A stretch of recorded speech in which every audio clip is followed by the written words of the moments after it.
अब मैं उनके द्वारा लिखी हुई एक मैगजीन जो कि महाराष्ट्र प्रदेश के ऊपर है, उसके प्रकाशन से सम्माननीय इंद्रजी भाई साहब से गुजारिश करूंगा कि इनकी इस पुस्तक का मैगजीन का प्रकाशन का।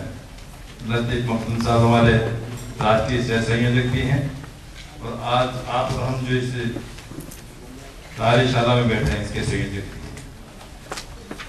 आपने बड़ी मेहनत के साथ, लगन के साथ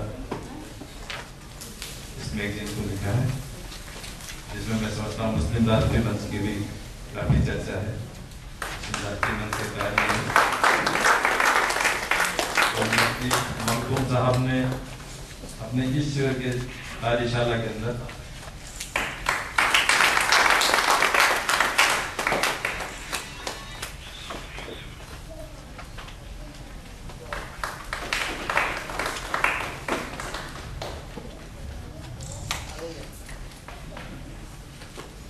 अभी आपने अपने अल्फाजों में कहा कि मुस्लिम राष्ट्रीय मंच किस तरीके से कार्यशालाओं के जरिए, जलसों के जरिए एक के बाद एक आगे देश की तरक्की के लिए आगे बढ़ रहा है। और अपने अल्फाजों में कहा, जिंदगी की असली उड़ान अभी बाकी है, हमारे सपनों के इम्तिहान अभी बाकी है, अभी तक छुई नहीं मुट्ठी भर जमी हमने, हमारे सपनों का आसमान अभी बाकी है। मुस्लिम राष्ट्रीय मंच की तरक्की आगे बढ़ते हुए 11 सालों से अपनी। इसके बाद मैं भाषा से गुजारिश करूंगा कि सीडी का भी प्रकाशन करें। सम्माननीय इंद्रेश जी साहब से गुजारिश है।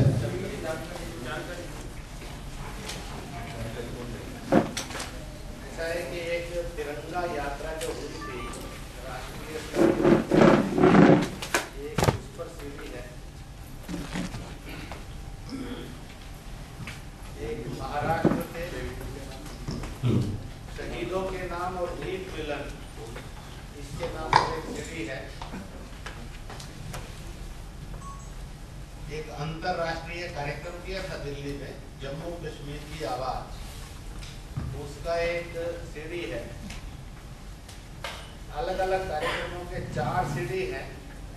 उसमें जम्मू के कार्यक्रम है, रांची का है, पूर्णिया का है, रायपुर छत्तीसगढ़ के हैं, ऐसी है। और एक जिस समय सरकार बहुत खुश थी हम पर, तो दिल्ली स्टडी ग्रुप ने मेरे नाम पर एक सीडी बनाई थी मेरे जीवन को लेकर, तो वो भी है। इन सब की भी प्रतियां आप सबको मिलेंगी, सब वीडियो सीडी।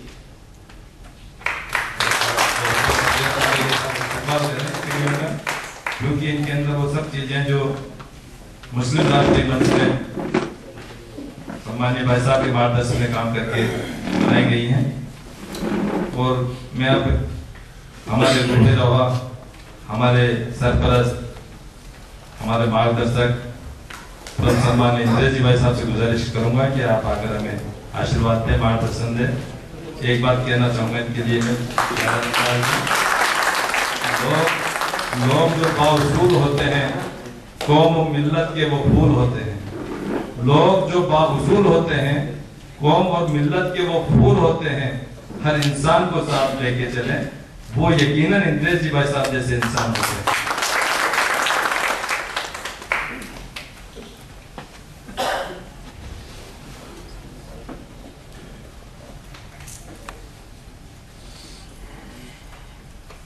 मुस्लिम राष्ट्रीय मंच द्वारा आयोजित यह एक अखिल भारतीय कार्यशाला स्वयं में पहली बार है। हमने अनेक प्रकार के सम्मेलन, कार्यशालाओं जैसे भी हो सकते हैं और कार्यशालाओं से हटकर भी हो सकते हैं, ये तो लगातार किए हैं। विद्यार्थियों के भी किए हैं, युवकों के भी किए हैं, कार्यकर्ताओं के भी किए हैं, माताओं बहनों यानी महिलाओं के भी किए हैं, ऐसे अनेक प्रकार से किए हैं।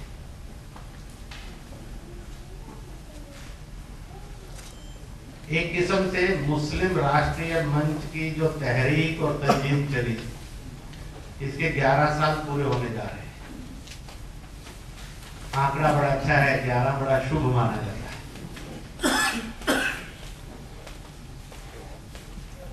जन्नत तो जन्नत है, पर जहां हम आए हैं ये भी जन्नत जैसा तो जरूर है।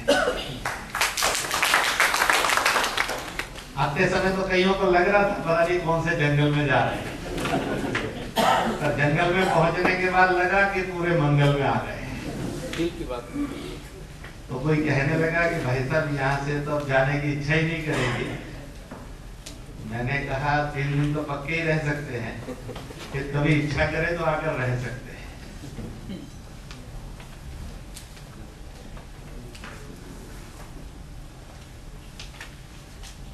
हम लोग यहाँ पर आए हैं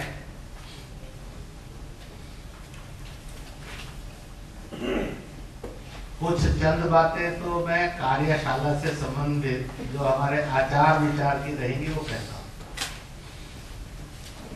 इस उद्घाटन सत्र और परसों समापन सत्र के बीच में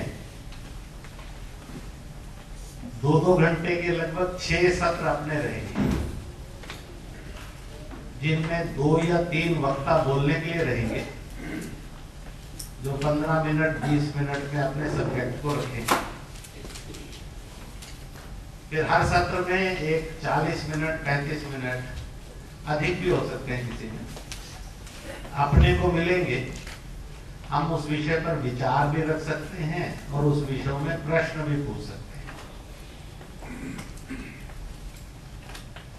आज रात्रि में अपनी एक राष्ट्रीय परिषद के नाम से बैठक रहेगी, जो सत्र 1 वो इस प्रकार से रहेगा कि जिसमें हम मुस्लिम राष्ट्रीय मंच, उसका कार्यक्रम, उसका कार्यकर्ता, उसकी कार्य पद्धति और आने वाले कल के अंदर जिन रास्तों से हमने जाना है और जिन संकटों और चुनौतियों से जाना है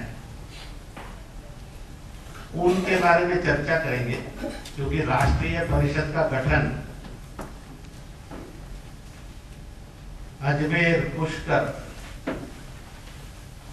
जिसको लोग कहते हैं भारतीय संस्कृति में जिसको ब्रह्मा जी का अवतरण स्थान और ब्रह्मा जी का स्थान मानते हैं, अरेबिक कल्चर के अंदर जिसको आदम का स्थान माना जाता है।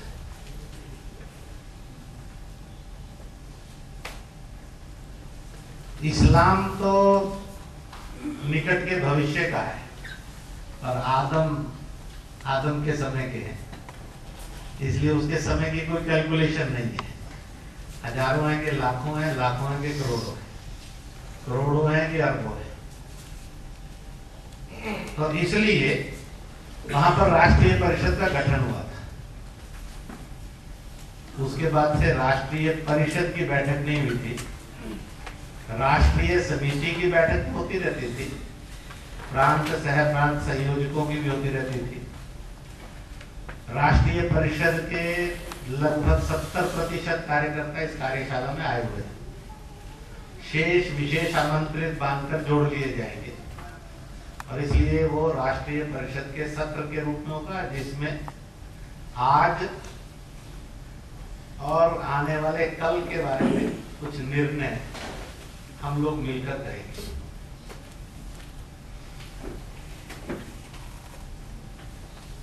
समय का पालन करना, तो समय से 5 मिनट पूर्व हर कार्यक्रम में पहुंचना है, ये हमसे अपेक्षा रहेगी। जब हम इंजीनियरिंग कॉलेज में पढ़ते थे तो हमारी एक फाइनल निकलते समय एक पत्रिका छपती थी, सोवेनियर, जिसमें हर छात्र का एक फोटो, उसका स्थायी पता, वर्तमान पता और उस पर एक कमेंटेटर बोर्ड होता था जो कमेंट्री लिखता था। 4-6 लाइन। हमारे एक मित्र थे जयप्रकाश, हरियाणा के, उसमें लिखा हुआ था Jayprakash is always a late लतीफ। और हमारे हर सर को अभ्यास हो गया था 4 साल में, वो हमारे क्लासरूम में आने के बाद सीधा ही बोलते थे mister JP, if he said yes sir, वो कहते थे ऑल प्रेजेंट। तो आपने किसी ने वैसा सिंबल नहीं बना कि एक का नाम पूछ लिया आपका तो फिर सब प्रेजेंट कर दिए जाए। वैसे तो एक से सबका भला हो जाएगा, बीच में कोई गायब होने वाला है वो भी छूट जाएगा। परंतु समय से 5 मिनट पूर्व आना, ये हम में से हर एक का भाव रहने है।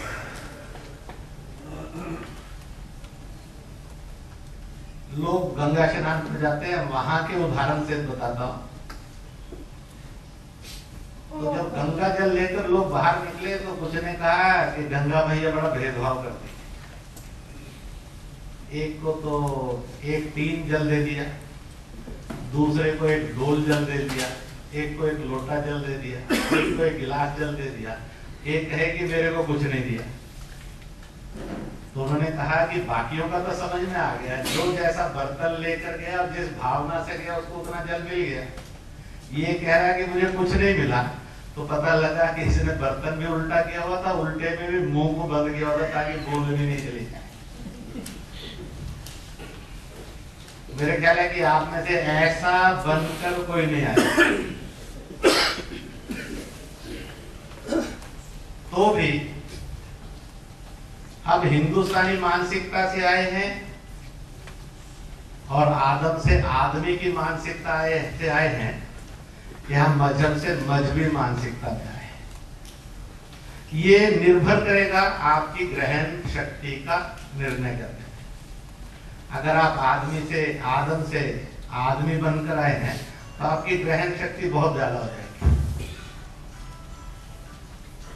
और अगर आप वतन से मोहब्बत करने वाले हिंदुस्तानी के रूप में आए हैं तो आपकी ग्रहण शक्ति कम नहीं होगी, वैसी बनी रहेगी। और अगर मजहब से मजहबी बनकर आए हैं तो आपकी ग्रहण शक्ति बहुत सीमित होती चली जाएगी। वैसे कहा गया है कि मजहब नहीं सिखाता आपस में बैर करना, और मुझे लगता है कि आजकल सबसे ज्यादा उसी के नाम पर लोग लड़ते हैं। तो कभी कभी नारे अलग होते हैं, आदमी का आचरण अलग होता है।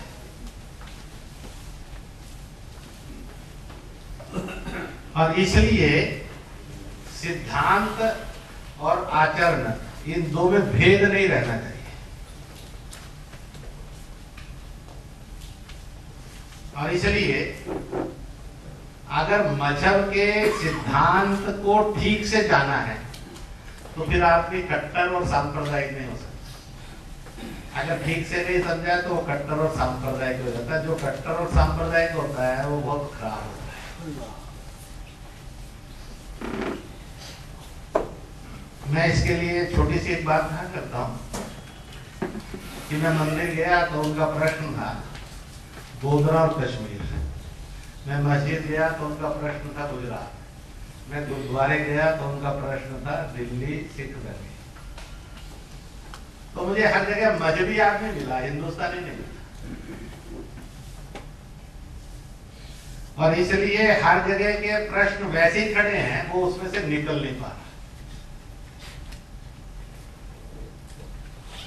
परंतु बहुत कम ऐसे स्थान मिले कि मैं मस्जिद गया तो उसने मुझे कश्मीर भी पूछा, गोधरा भी पूछा, दिल्ली इंदिरा गांधी जी की हत्या के बाद हुए दंगे के बारे में पूछा, और गुजरात भी पूछा। कुछ जगह ऐसी थी जहां मेरे के लिए सबके लिए पूछा, पर प्राय सब जगह पर आदमी तो मिला ही नहीं। हिंदुस्तानी भी बहुत मुश्किल से मिला, पर जहां भी गया मजहबी मिला।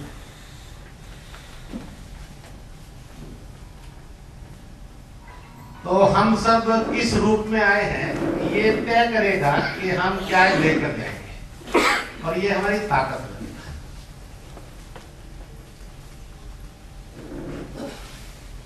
और जब वो ताकत बनेगा तो अपने आप उसमें से उत्तर देने का साहस आएगा,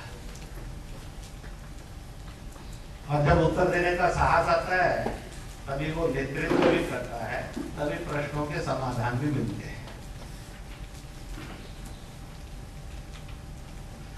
कहते हैं कि कट्टर आदमी और जिद्दी आदमी हो, घर में बच्चा भी हो जाए तो घर को भी तोड़ देता है। और अगर जमात में और मुल्क में और कौम में हो जाए तो उसका क्या होगा सोच सकते हैं।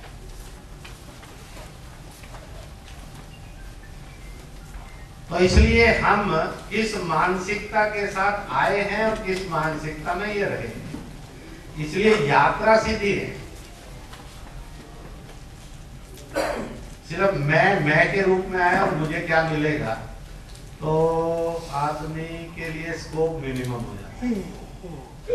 हम के रूप में आया है तो स्कोप बढ़ जाता है, मजहब के रूप में आया थोड़ा और स्कोप बढ़ जाता है, हिंदुस्तानी के रूप में आया तो स्कोप बहुत व्यापक हो जाता है, आदमी इंसान के रूप में आया तो समझ लीजिए उसकी कोई सरहद नहीं रहती, इतना कुछ समेट सकते। तो हम सब किस रूप में आए हैं ये आप अपने अपने में जानते हैं, और हम आपको जो भी यहाँ देंगे कोशिश ये की आयोजन समिति ने कि आदम से आदमी है इस रूप में अपने को मिले। फैसला आप पर है, हिम्मत आपकी, जबरदस्ती नहीं है।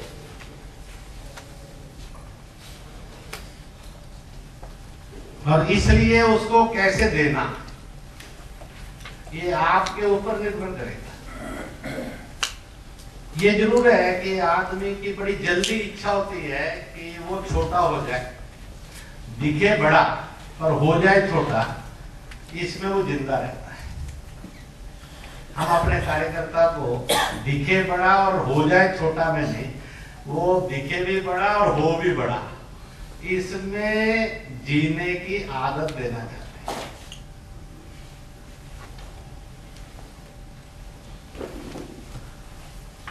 और उसकी आदत के लिए एक छोटा उदाहरण देता हूं। हम आप जिस गांव से हैं, जिस जाति से हैं, जिस जुबान से हैं, जिन भी मजहबों से हैं, फौज की भर्ती आती है, उसमें अपने गांव का, कस्बे का, घर का, जात बरादरी का फौज में भर्ती हो जाता है। वो ग्लेशियर पर खड़ा होता है, ग्लेशियर का टेम्परेचर -55 होता है, ऐसा भयानक होता है। जो शरीर का अंग नंगा रह गया वो झड़ जाता है, शीत से जल उठता है। वो +55 में भी रहता है, इतनी भयानक गर्मी है कि सही नहीं जा सकती, उसमें मौत होने का डर रहता है। वो रेगिस्तान में भी है और दलदल में भी है, वो पहाड़ी में भी है और खाई में भी है। आतंकी की, माओवादी की, नक्सल की गोली आई, पड़ोसी देश में से चीन की या पाकिस्तानी की गोली आई, उसी समय एक अनाउंसमेंट होती है। जितने भी छुट्टियों पर गए हुए फौजी हैं उन सब की छुट्टियां रद्द की जाती हैं और अपनी ड्यूटी को ज्वाइन करें। अपन ने अपने पूरे हिंदुस्तान में कभी ना देखा होगा, ना सुना होगा, ना पढ़ा होगा कि कभी भी किसी उस समय में वो हमीद दिलवाई है कि वह मोहनलाल है और उसने ये कहा हो कि साहब माँ बहुत बीमार है, बच्चे छोटे छोटे हैं, अभी तो स्कूल भी नहीं, खेत नहीं चलता है, इसलिए जरा मेरा स्पेशल केस लेकर और मेरी छुट्टी को बढ़ा।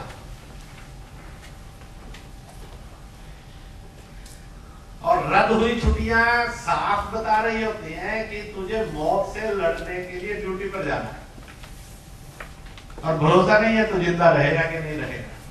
इस चुनौती के बावजूद वो छुट्टियां रद्द करता है और चला जाता है। गोली आकर लगती है और भयानक क्या होता है, वो भरी जवानी के अंदर अपनी पत्नी को विधवा कर देता है, अपने बूढ़े माँ बाप को बेसहारा कर देता है, बच्चों को यतीम बना देता है और भरी खुशी जवानी के अंदर अपनी खुशियों का गला घोंट देता है। पर एक अजीब बात है,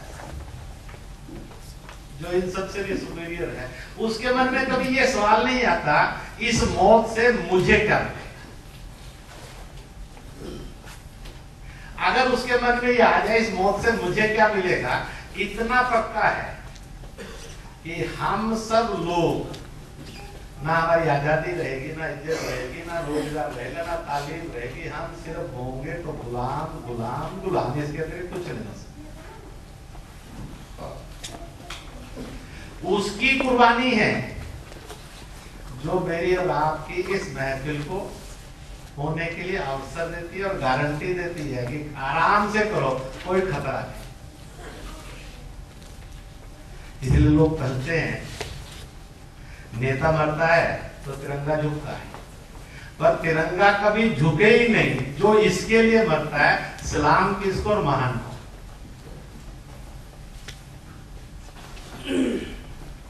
मैं और आप अगर मुल्क में आज पूरी इज्जत से, आजादी से, हिफाजत से, तालीम से और रोजगार से रहने के लिए जिंदा हैं, तो उन कुर्बानियों के कारण। और अगर उसके मन में एक बार ये सवाल आ जाए मुझे क्या मिलेगा, तो मैं और आप बताओ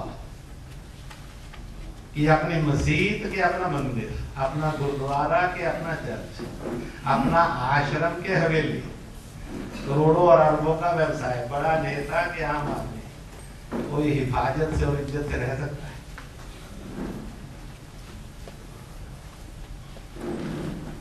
इसको कुर्बानी कहते हैं, जिसमें इसके लिए कोई शब्द ही नहीं है मुझे क्या मिलेगा। जिसमें ये आ गया मुझे क्या मिलेगा, वो कुर्बानी नहीं रहती। और गलत रहने में जीना नहीं चाहिए, फिर भी कुर्बानी है। जिसमें ये बात रहती है कि मुझे क्या मिलेगा नहीं, बल्कि मुझे क्या देना है, असल कुर्बानी है देने में, लेने में कुर्बानी नहीं। लेने में तो व्यापार है, सौदा है, फायदा है। जहां सवाल आ गया मुझे क्या मिलेगा, समझ लो धंधा करता है। जहां वो कहता है कि मुझे तो देना है, वहां वो इबादत करता है। लेने में धंधा है, देने में इबादत है। लेने में स्वार्थ है और देने में कुर्बानी है। हमने शुरू से इस तंजीम को इसी लाइन पर डेवलप करने की कोशिश की। और इसलिए कभी कभी जब कोई बोलता है मैं 5 साल से, 7 साल से, 8 साल से लगा, मुझे क्या मिला, तो मुझे लगता है कि साहब डूबते को तिनके का सहारा, ये तो तिनके लायक भी नहीं है। क्योंकि ये तो बेचारा कुर्बानी से भाग रहा है, ये तो धंधा करने के लिए है। और फिर धंधे में नहीं पता कितनी इज्जत मिली, कितनी शोहरत मिली, कितना नेक रास्ता मिला। उस नेक और शोहरत को वो सोच ही नहीं सकता मिल रहा है, फिर भी वो कहता है मैंने तो इतना दिया। ये अहंकार है। और मैंने दिया कुछ नहीं है तो भी मुझे इतनी इज्जत और शोहरत मिली, यह उसकी इबादत का तरीका है। इसलिए हम में से किसी के मन में अगर ये बात आ गई कि मैं तो तंजीम के लिए काम कर रहा हूं, मुझे तंजीम से क्या मिला, तो समझ लो वो जिंदगी के अंदर खुदाई पार्टी का नहीं है साहब, वो स्वार्थी और शैतान की पार्टी का है।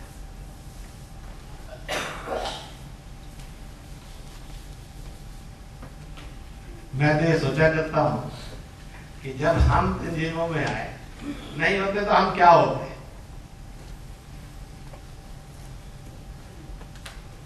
जब मैं इस समय घुसा, मैं तो बहुत बार आया हूं यहाँ पर बहुत से अभ्यास वर्गों में, तो हम जिस हिस्ट्री को लिख रहे हैं, जिंदगी में हम में से किसी को मौका नहीं मिलने वाला।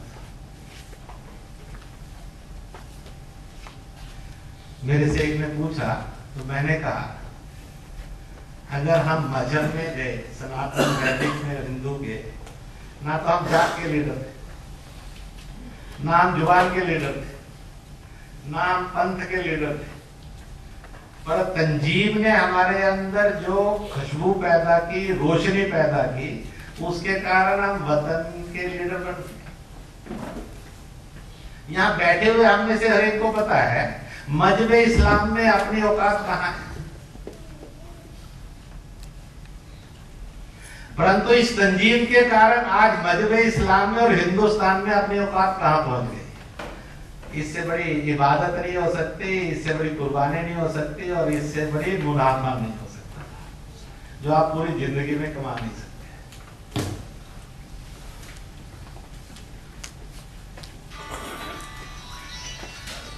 और इसलिए कुर्बानी के जज्बात के साथ जीना। तो हमारे इस कारकून के विकास का और चलने का रास्ता है, उसका जो सबसे बड़ा व्हीकल है वो है उसकी कुर्बानी।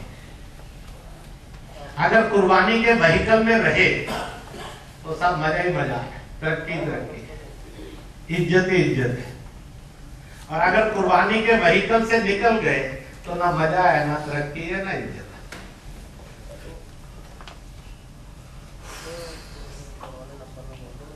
और इसलिए हमने 11 साल का सफर,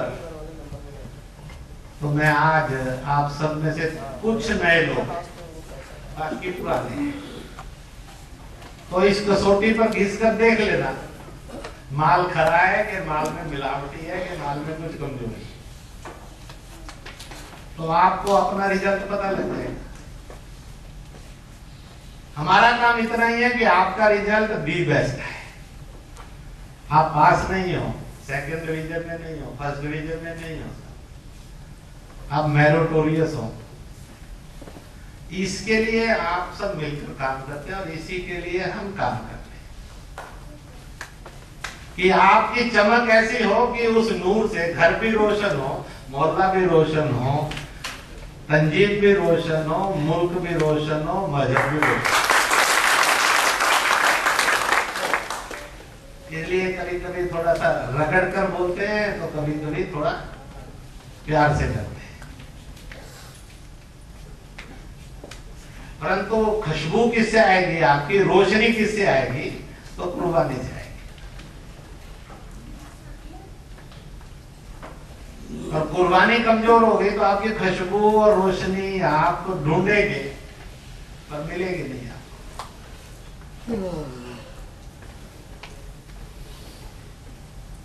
अगर आपने सोचा कि इबादत कबूल हुई है कि नहीं है, तो इबादत उस कुर्बानी में से। मैं कहता हूँ कि गए तो मंदिर में, आजकल क्या हो गया, फोटोग्राफी का बड़ा जमाना है, कहे कि इबादत यहाँ करो, देखो मेरी तरफ, ऐसा इबादत करनी है, उसकी फोटो ले ले हमारी शक्ल की फोटो क्या करेगी। फिर उस फोटो को आदमी बहुत देखता है, तो फिर मुझे शक होने लगता है, इसको अपने ऊपर शक है कि फोटो बड़ी खूबसूरत है, बड़ा बदसूरत है, इसलिए फोटो देख देख कर खुश होता है। फोटो देखकर खुश नहीं होना चाहिए,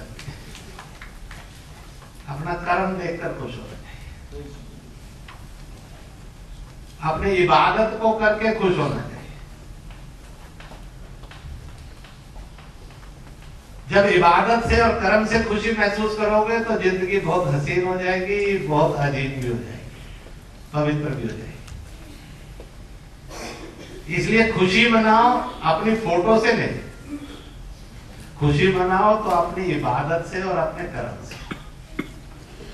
इसलिए आते हैं लोग, मुझे वो सब एल्बम और ये सब लेकर आते हैं, देखता हूं मैं उनको, पर देखते देखते मन तो होता उसको कहूं कि ये फोटो में देखकर खुशी नहीं मना और फोटो में दिखाकर।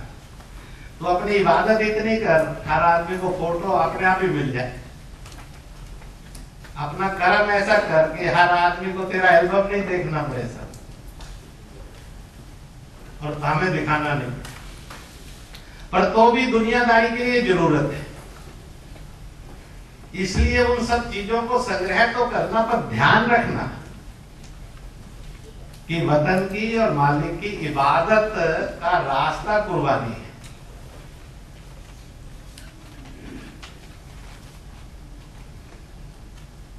और मजहब इस्लाम में कुर्बानी का बहुत महत्व है। मैंने आपको उस कुर्बानी के सफर से आज जोड़ा है जिससे आप जुड़े हुए हैं और याद किया है।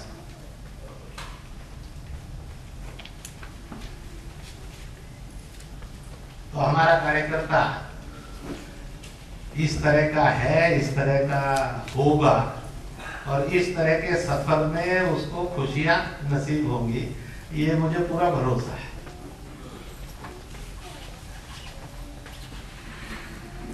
इसलिए कभी कभी कोई पूछता है कि काहे को इतना टाइम लगाना था, बने उसका नसीब, ना बने उसका नसीब। मैंने कहा हम उसके नसीब के लिए कुछ नहीं कर रहे, उसका नसीब अपना, हम तो अपने नसीब के लिए कर रहे हैं कि हमें मालिक की इबादत करने का रास्ता मिल जाए कहते हैं कि जो दूसरों पे जिए वो मालिक की इबादत वाला, जो अपने लिए जिए वो शैतान वाला है। तो हम तो मालिक की इबादत करने का रास्ता जानते हैं, उसको कर रहे हैं।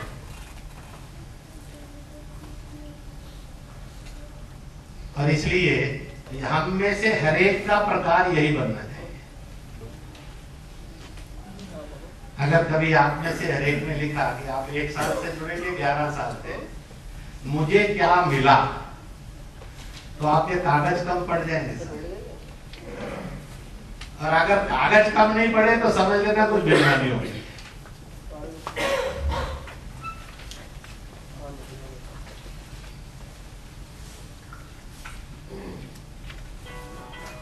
जब सरकार ने मेरे से बहुत प्यार भरा रिश्ता जोड़ा आपकी दोस्ती के कारण, तो मैंने कहा मालिक ने भेज दिया इम्तिहान के लिए। और हमने कहा मालिक इम्तिहान लेते रहना, फेल मत करना, पास करते रहना, बस इतनी गुजारिश है, बाकी कोई नहीं। इम्तिहान से बचना नहीं चाहते। इम्तिहान से वो बचेगा जो पढ़ेगा नहीं, मेहनत नहीं करेगा। जो मेहनत करेगा और पढ़ेगा उसको इम्तिहान से क्या बचना। हर रोज ले, मास्टर जी कभी भी ले, जब चाहे तब ले। पढ़ेंगे नहीं और मेहनत नहीं करेंगे तो फिर रास्ता खोजना पड़ता है। मास्टर जी सोमवार नहीं, अगला सोमवार कर लेना, इस महीने नहीं अगले महीने कर लेना। जब आप रोज पढ़ते हैं, रोज करते हैं, तो फिर इम्तिहान से डरना चाहते हैं। इम्तिहान तो अपनी तरक्की को बता देता है।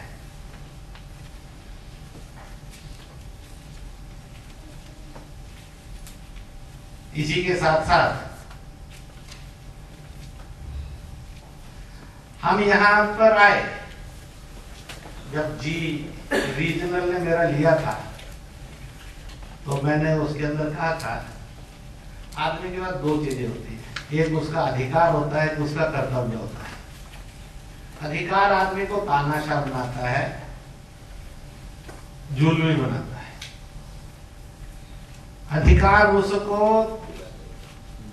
दूसरों पर राज कैसे करना डंडे से, ये सिखाता है। कर्तव्य उसको राज करना सिखाता है, पर प्यार से और अपनेपन से। फर्ज मोहब्बत और अपनेपन को जन्म देता है, अधिकार उसमें तानाशाही वृत्ति को जन्म देता है और क्रूर बना देता है। हमने शुरू से तय किया है कि हमारी संस्था राइट बेस्ड ऑर्गेनाइजेशन नहीं होगी कि हमारे अधिकार क्या है। हम इस बात के लिए ज्यादा चिंता करेंगे कि हमारा फर्ज क्या है, हमारी ड्यूटी क्या है।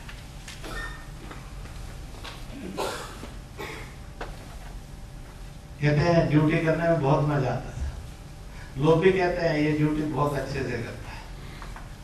और जैसे किसी के बारे में कहते हैं ये अपने अधिकारों का बहुत उपयोग करता है, तो उसकी शक्ल और शब्द ऐसे होते हैं जिससे पता लगता है ये कह रहा है ये साला बड़ा नालायक है, तानाशाह है और सबको रोक मारता है। तो प्रशंसा का वाक्य तय कर देता है, ये अपने अधिकारों का बहुत इस्तेमाल करता है, तो वो प्रशंसा में बता रहा है कि ये बड़ा तानाशाह और क्रूर है। ये बहुत ड्यूटी बेस्ड है, अपने फर्ज को बहुत अच्छे से निभाता है। इसका अंदर सबको साथ लेकर चलता है, सबसे मोहब्बत करता है, उनके कसूरों को माफ करके भी अपने लेता है। दोनों तारीफ में अंतर है। तो हमारी तारीफ अधिकार वाली है कि फर्ज वाली है। तो हमने अपने सफर को तय किया है, हमारे अधिकार नहीं है, हमारे फर्ज है।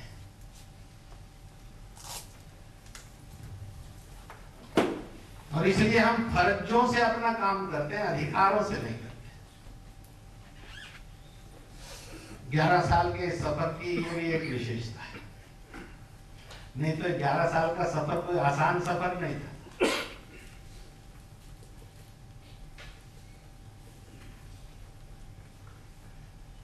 और इसलिए फर्ज नहीं होते तो फिर अपना ये सफर नहीं चल सकता था, लोग नहीं चलने देते।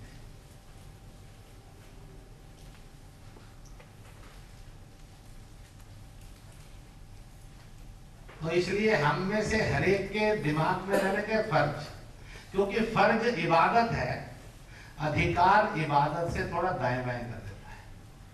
आदमी मालिक की इबादत अधिकार से नहीं कर सकता। मेरा अधिकार है मालिक की इबादत करना, इसके कारण किसी को अल्लाह अकबर या मालिक का नाम जपते हुए ना मैंने देखा ना सुना।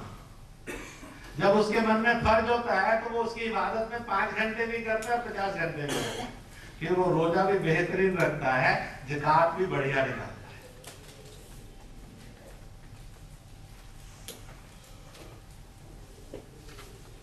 क्योंकि फर्ज उसको बेहतरीन बनाने का रास्ता है, अधिकार उसको कमजोर करने का रास्ता है। अंग्रेज ने अधिकार से हिंदुस्तान पर 90 साल हुकूमत की। हो सकता है मेरे और आपके बुजुर्गों को उन्होंने राय बहादुर सर के खिताब भी दिए होंगे। हम में से कौन है जो उसकी कथा सुनाता था? 90 साल राज करके गया। किसी के घर में उसकी कोई कहानी सुनाई जाती है? अगर सुनाते भी होंगे तो उसके जुल्मों की कहानी सुनाते होंगे, उसकी दया, ममता, विकास, सुशासन की कोई कहानी नहीं सुनाते। जुल्म जुल्म जुल्म, क्योंकि वो अधिकार से रहा, इसलिए उसके जुल्मों की कहानी है। और जो कर्तव्य से रहे, उस बहादुर शाह जफर भी, उस झांसी की रानी भी, उस अजीमुल्ला का भी, उस हजरत बेगम का भी, उस भगत सिंह सुखदेव राजगुरु का भी, उस सुभाष का भी और उस अशफाक का भी, उसकी कथा और कहानी हम सब सुनाते हैं, क्योंकि ये फर्ज में थे, अधिकारों में नहीं थे।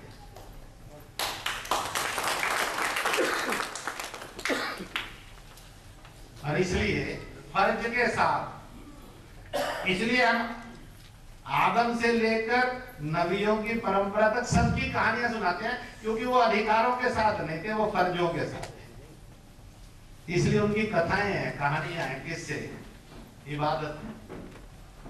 अधिकार के साथ होते तो उसकी कोई नहीं सुनाने वाला था।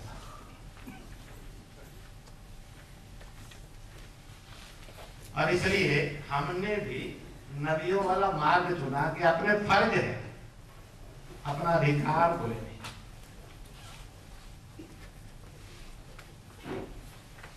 एक बात और भी, अपने इस सफर को याद करते समय अपनी इज्जत नहीं, सबकी इज्जत। बाप वो जो स्वयं पढ़ा लिखा ना हो पर बेटे को डीसी बना ले, कहते हैं कि बहुत अच्छा बाप है। वो नहीं कहेंगे नालायक मैं पढ़ा लिखा नहीं, तू कैसे पढ़ा लिखा हो सकता है, ऐसी की तैसी नहीं। हर बाप की इच्छा क्या होती है? नहीं मैं पढ़ सकता, संतान तो तालीम याफ्ता हो जाए। मैं झोपड़ी में रहा, संतान तो पक्के मकान में रहे। मैं पक्के मकान में रहा, संतान तो स्कूटर मोटरसाइकिल के साथ रह ले। मैं स्कूटर मोटरसाइकिल के साथ रहा, वो फ्रिज, टीवी और कार में रह ले। अगर उसमें ये बात ना हो तो क्या होगा?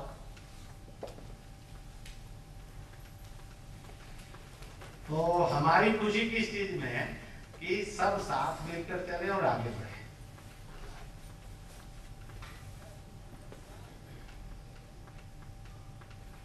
कोई और आगे बढ़े नहीं, मैं ही बढ़ूं, वो नहीं है। इसलिए हमारा इतना बड़ा कुनबा भी बन गया।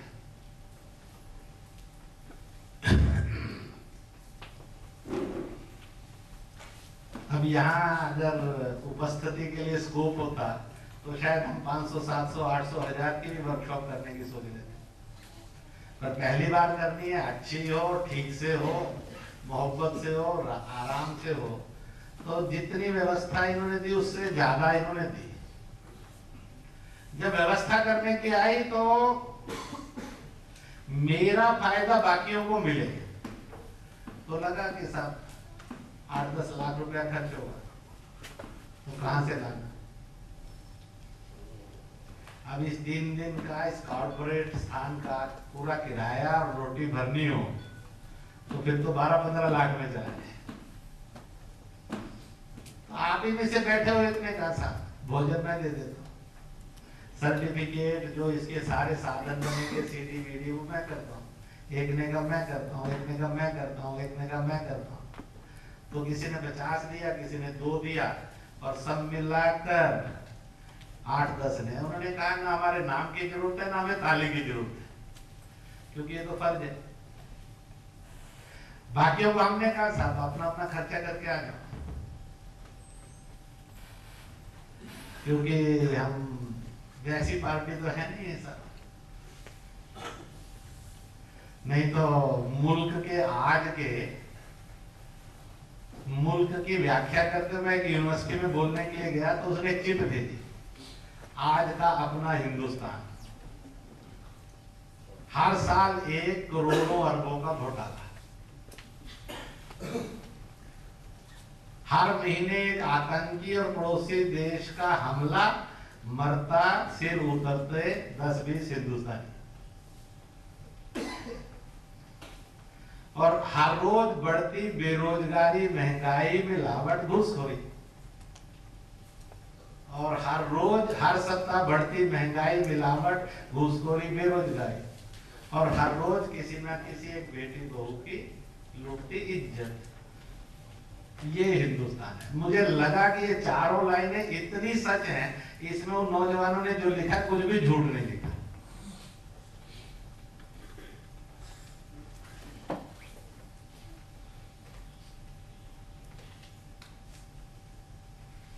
तो जब जमाना सब कुछ लूटने का चला है तो फर्ज करना है तो लोग देने के लिए भी चलते हैं।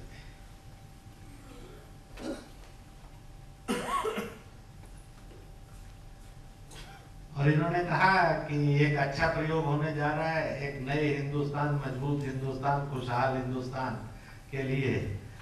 तो हमारा भी भाग्य बन जाएगा राम महामालगी ने कि इस प्रयोग की वो भी भूमि बना।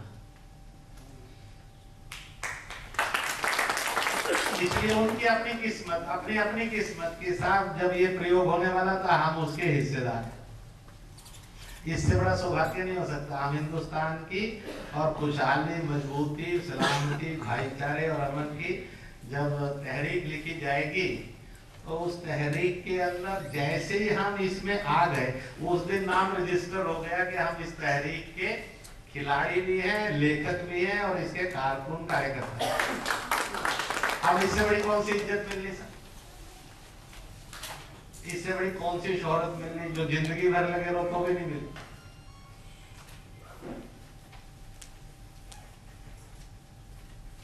तो इसलिए इबादत किस चीज में होती है ये अपने को ध्यान में आएगा। और इसलिए वो लोग बड़े आ गए, कुछ लोग टॉपिक रखने के लिए आए। मुझे कुछ ने कहा कि इंद्रेश जी आप बड़े अजीब आदमी हैं, सरकार तो घर से ले जाती है, घर तक वापस लौटती है और बाद में साथ में कुछ लिफाफा पैकेट पकड़ाती है। आप कहते हैं कि वो भी तू कर, ये भी तू कर, वो भी तू कर, ये थोड़ी गड़बड़ की, एक आधी डांट भी खा लेना। तो उन्हें कहते हैं कि मैंने कहा ऐसा है, अगर उन सब से हिंदुस्तान की और मेरी किस्मत बदलनी होती तो इस 60 साल में हिंदुस्तान के अंदर लाखों कॉन्फ्रेंस हुई है, पर मेरी और आपकी किस्मत नहीं बदली।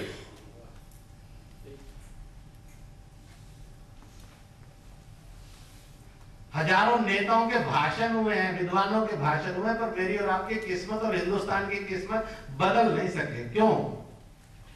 इसको कभी तो सोचेगा हिंदुस्तान कि नहीं सोचेगा? जिस चीज का सफर स्वार्थों में से हो, उसमें किस्मत कैसे बदल सकती है?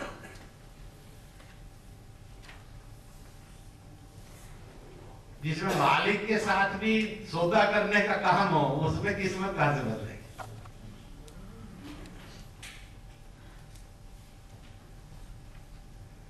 और इसलिए हमने अपना सफर अलग प्रकार से चालू किया है,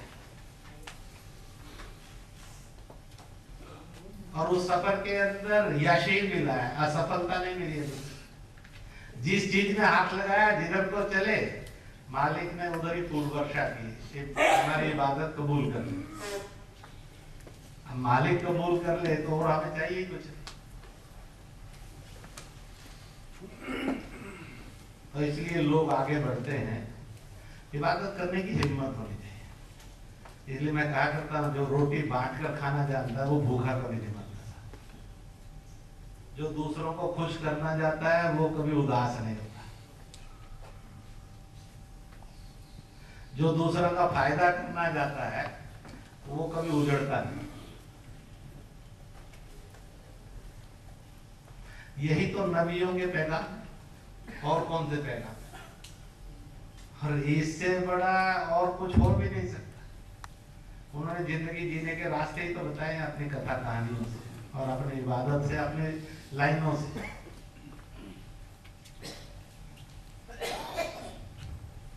इसलिए मिलकर चलना और दूसरे को आगे बढ़ाकर चलना।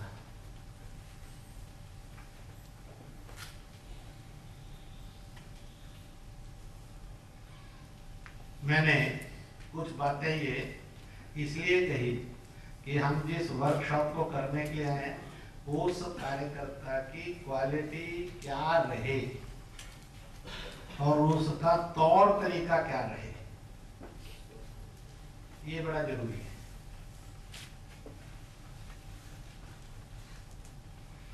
बड़ी सीधी सी बात है कि इंसान को सबसे पहले रोटी चाहिए, अपनी हिफाजत चाहिए,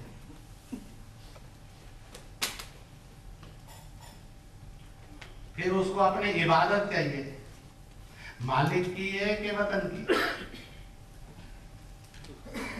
फिर उसको अपनी इज्जत चाहिए, अपनी आजादी चाहिए। इसलिए मुस्लिम राष्ट्रीय मंच ने मुसलमान समाज और हिंदुस्तानी समाज ये तालीम याफ्ता हो, इसलिए ये भी कहा आधी रोटी खाएंगे, बच्चों को जरूर पढ़ाएंगे। ये भी कहा कि तालीम जिंदगी के लिए, जिंदगी वतन के लिए। हमें रोजगार भी चाहिए पर खैरात में नहीं चाहिए था। मैं जब 2 दिन पहले मुंबई आया था तो 25-30 लोग आए थे, उनके बड़े प्रश्न थे। वो सारे प्रश्न वो नए नहीं थे, 11 साल में बहुत बार सुन लिए थे, अब तो बहुत सारे कम होने लग गए।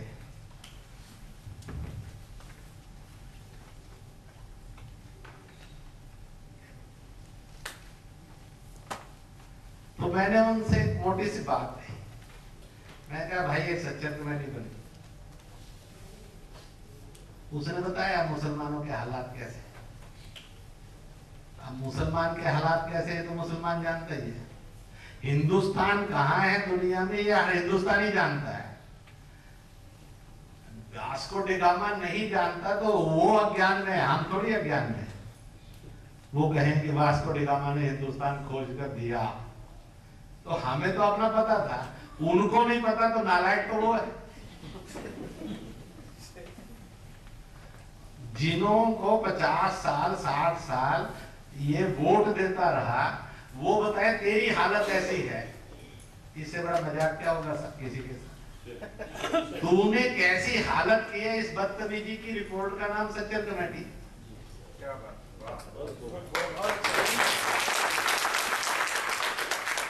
और हमने तेरी इबादत इतने उसके साथ की कि हमने अपने आप को बंधुआ मजदूर बना लिया कि चल तू ही 1 बार 2 बार 3 बार 4 बार 5 बार 6 बार 7 बार, पर तेरे को समझ नहीं आई सब, हमारी इज्जत कर।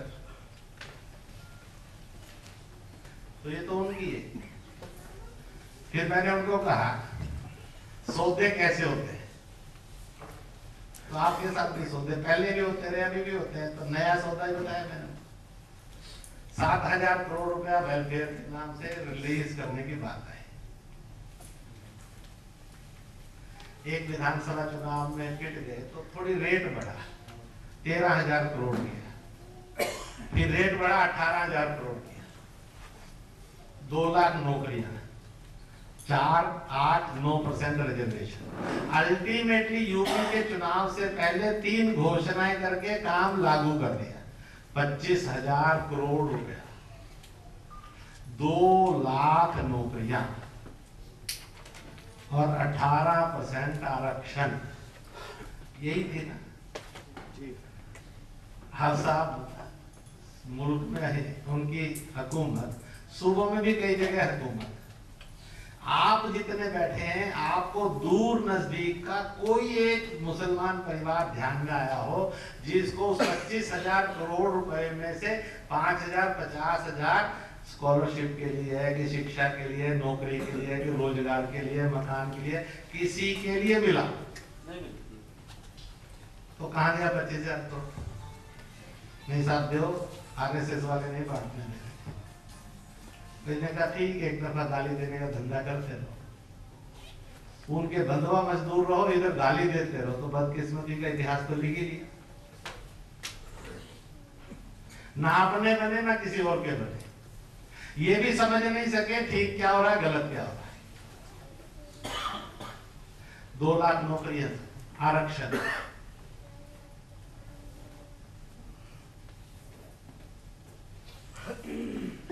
और आप जिसको वोट देकर पालते रहे साहब हिंदुस्तान में, आपका मतलब इंडिविजुअल नहीं है, एक सिस्टम, एक बहुमत पालते रहे। उसने कहा अंग्रेजी मोटा काम, चुनाव आने दीजिए, 10 जगह पर गाड़ियां सजेंगी, 10-10 लाख रुपया रखेंगे, उसमें 5-5 हजार नौकरियों के कोई कागज रखेंगे, पहुंचेगा वहां कुछ नहीं, हम पट्टियां बांधेंगे, 10 मुसलमान 4 सेकुलर, 2 गाड़ियां डैमेज कराएंगे। लेकर आ रहे थे, बीच में आरएसएस वाला शैतान आया, काफिर आया और सब लूट के ले गया, हम क्या करें? फिर वो कहेंगे साले आरएसएस वाले, फिर मजदूरी हमारी करनी, उन्होंने और कहीं जा ही नहीं सकते। अपनी इस बदकिस्मती के इतिहास को बदलने के लिए हिम्मत करेंगे कि नहीं करेंगे? और क्यों बदकिस्मती के इतिहास के साथ जिएंगे? पर नहीं हिम्मत करेंगे। फिर वहां टीम में जाएंगे, मोहल्ले में जाएंगे, गली में जाएंगे, 2-2 गाली और। साहब सवाल बड़ा खतरनाक है, बताइए भाई साहब। भाई 10 साल में बहुत बताया, देना हिम्मत के साथ। कमजोर आदमी का कोई वजूद नहीं होता है। मैंने ये समाज था कि वो समाज था जब ठोक कर सच्चाई पर, हकीकत पर बात की तो वजूद भी मिला, इज्जत भी मिली और लोग साथ भी जुड़े। कौन रुका?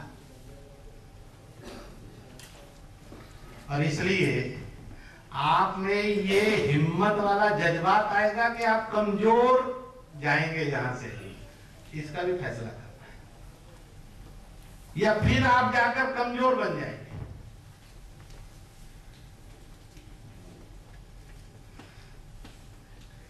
अगर आप कमजोर बनेंगे तो फिर आप आकर चेहरा लटका कर कहेंगे भाई साहब बड़ी कठिनाई है, मुझे पता लग जाएगा, जैसा चाहिए वैसा नहीं है साहब।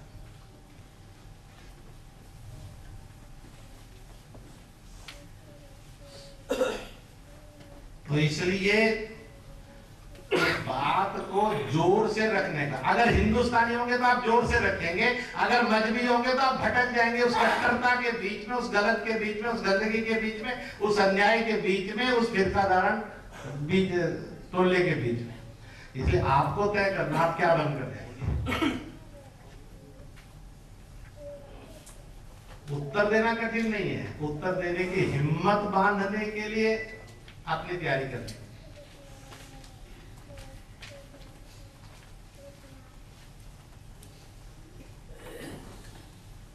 मैं तो वैसे ही पूछ लेता हूं, शबे रात पर की कि बाकियों पर की? महाराष्ट्र के गवर्नर थे मोहम्मद फजल, गोवा के भी गवर्नर रहे, मध्य प्रदेश के मोहम्मद कुंवर अली गवर्नर रहे, राज्यपाल रहे, मोहम्मद करीम छागला देश के शिक्षा मंत्री रहे, जमील इलियासी देश के इमाम संगठन के सदर रहे। मेरी एक ही से दोस्ती थी और मैं चाचा जी ताजिस्मान समझता था जमील इलियासी। बाकियों को मैंने सुना है, एक में से मोहम्मद कुंवर अली को देखा है नजदीक से, क्योंकि वो एक बार झंडे वाला आए थे ये देखने के लिए कि आरएसएस में क्या चलता है, कैसा रहन सहन है। पर मोहम्मद फजल अली जब उज्जैन महाकुंभ में गए, मोहम्मद कुंवर अली जब नासिक के कुंभ में गए, मोहम्मद करीम छागला जिस समय हरिद्वार के कुंभ में गए और नासिक गए, नहीं ये प्रयाग गए, तो बहुत सीधा है। वो मस्जिद गए इबादत की, वो एक जगह गए, उन्होंने कुरान पाक और आपने नमाज अदा की, परंतु वो आयत मूर्ति भी की। पर मोहम्मद फजल और मोहम्मद कुमार अली के तो उत्तर लिखित में खूब छपे, और उन्होंने कहा मेरे मम्मी अम्मी जान अब्बू जान कहते थे सब कि जरा जा तीर्थों के ऊपर, जा इबादत गाहों में, जरा ढूंढ तो सही अपने बुजुर्गों की फहरिस्त। तो मोहम्मद फजल ने गया कि जब मैं 5 जगह गया तो मुझे अपने पुरखे मिलने शुरू हो गए, टूटवे। ठीक 300 साल 306 साल तक का मेरा पुरखा का नाम जो था मजहबे इस्लाम था, और नाम उसका अरबी था, हिंदुस्तानी नहीं था।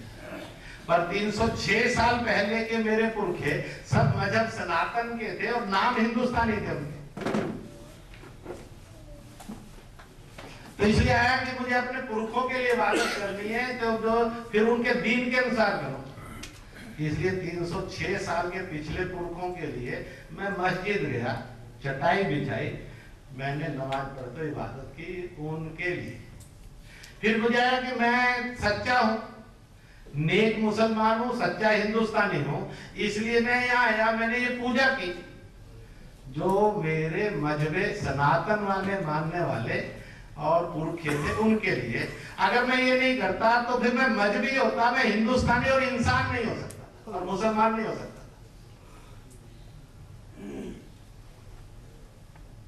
मुझे आप बताइए कौन सा इस्लाम खतरे में आया और कौन सी उसकी पहचान खतरे में आई? क्योंकि हकीकत आदमी की पहचान को खतरा नहीं होता, फ्रॉड और कट्टरता उसकी पहचान का खतरा होता है। और इसलिए जब मैं हजरत बल के अंदर इबादत के लिए गया या अजमेर शरीफ में गया, जब मैं और देवबंद के अंदर गया, जब मैं मुफ्ती मुकर्रम साहब की मस्जिद में गया, मुझे में उस इबादत करने में, उस इबादत गाह में, वो दरगाह के रूप में थी कि मस्जिद रूप में थी, ना मेरी पहचान खतरे में आई, ना मेरा मजहब खतरे में आया।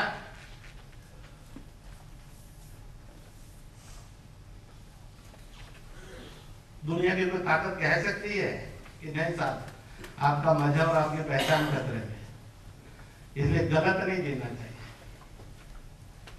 लकुम दीने को वलिय दीन कहा तो उसके साथ जीने की सोचनी चाहिए।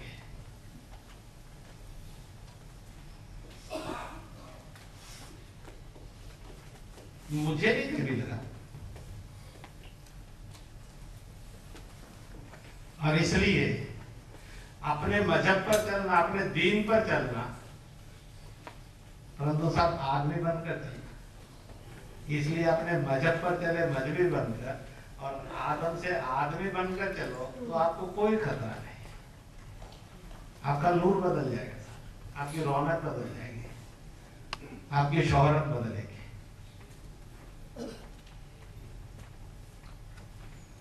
और इसलिए उन्होंने किया। किसमें था? जब मैं बड़े मौलाना मदनी थे तो मैंने उनको कहा मोहम्मद बिन छागला, मैंने ऐसे कई नाम लिए, मैंने कहा कहते भाई साहब कैसे कर सकते हैं? ईमानदारी से तो उन्होंने सच किया है।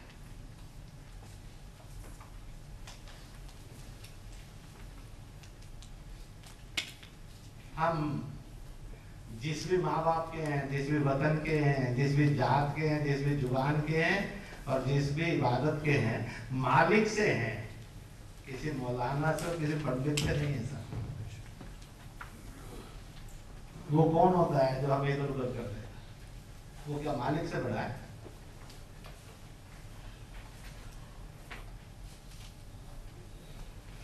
जिस दिन ये साहस होगा आप सब प्रश्नों के उत्तर देंगे। जब तक ये साहस नहीं आएगा हमेशा कटघरे में खड़े रहकर मार खाते रहो।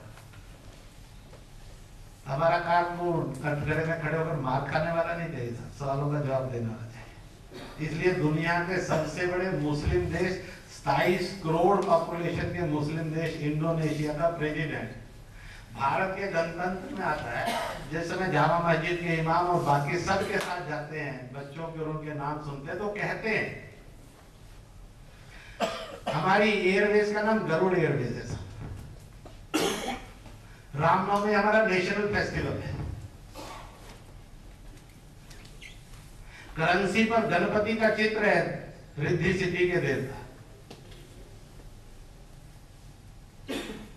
27 करोड़ के अंदर से 26 करोड़ 20 लाख हम इबादत के लिए मस्जिद दरगाह जाते हैं। केवल 80 लाख या 78 लाख है जो सनातनी है, वो मंदिर जाते हैं। जकार्ता एयरपोर्ट पर महाभारत का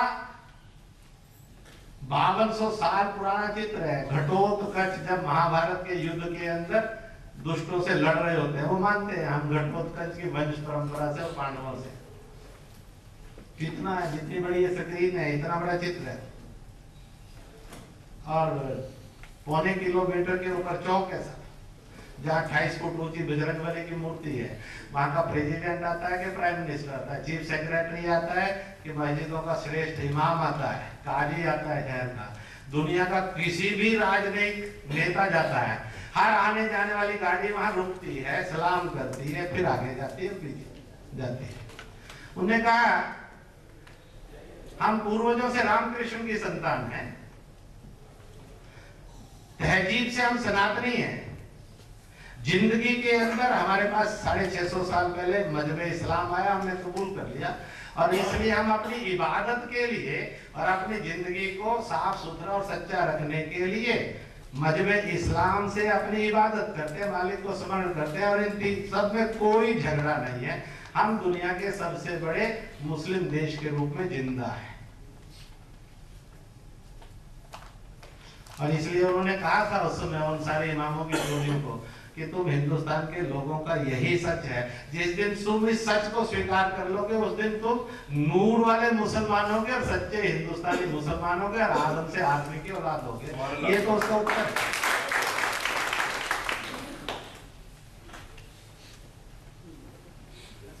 इसलिए रोशनी तो बहुत है चारों तरफ से दोस्तों, तालीम भी बहुत है, इल्म भी बहुत है, पर मजहबी है तो बैरियर है। हिंदुस्तानी है तो बैरियर हट जाता है, और आदमी से आदम है तो सब बैरियर खत्म होकर नूर वाला हो जाता है।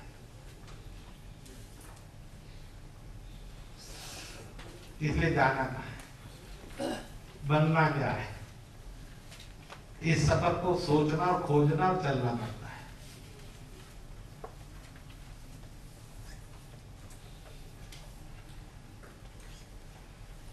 यहाँ पर एक बैठे हैं फरीदाबाद के सबसे बड़े शहर काजी और इमाम से मिलाने के लिए गए थे।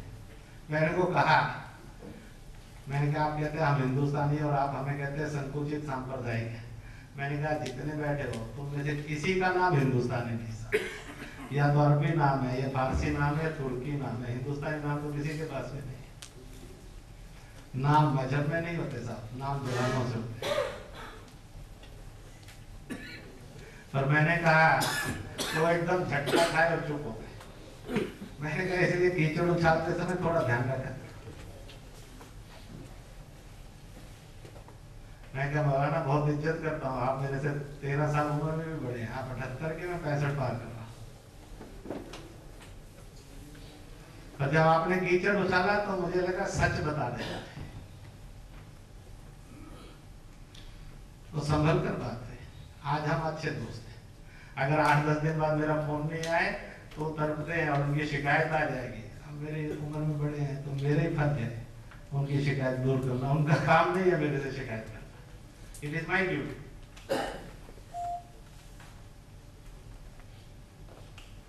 तो इसलिए हम कौन हैं,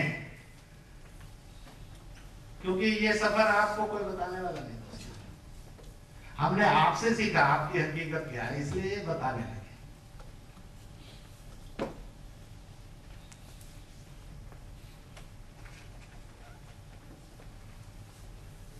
और इसमें से फैसला हो जाएगा, गोरी और गजनी हमारा है कि एपीजे अब्दुल कलाम और बहादुर शाह जफर हमारा है।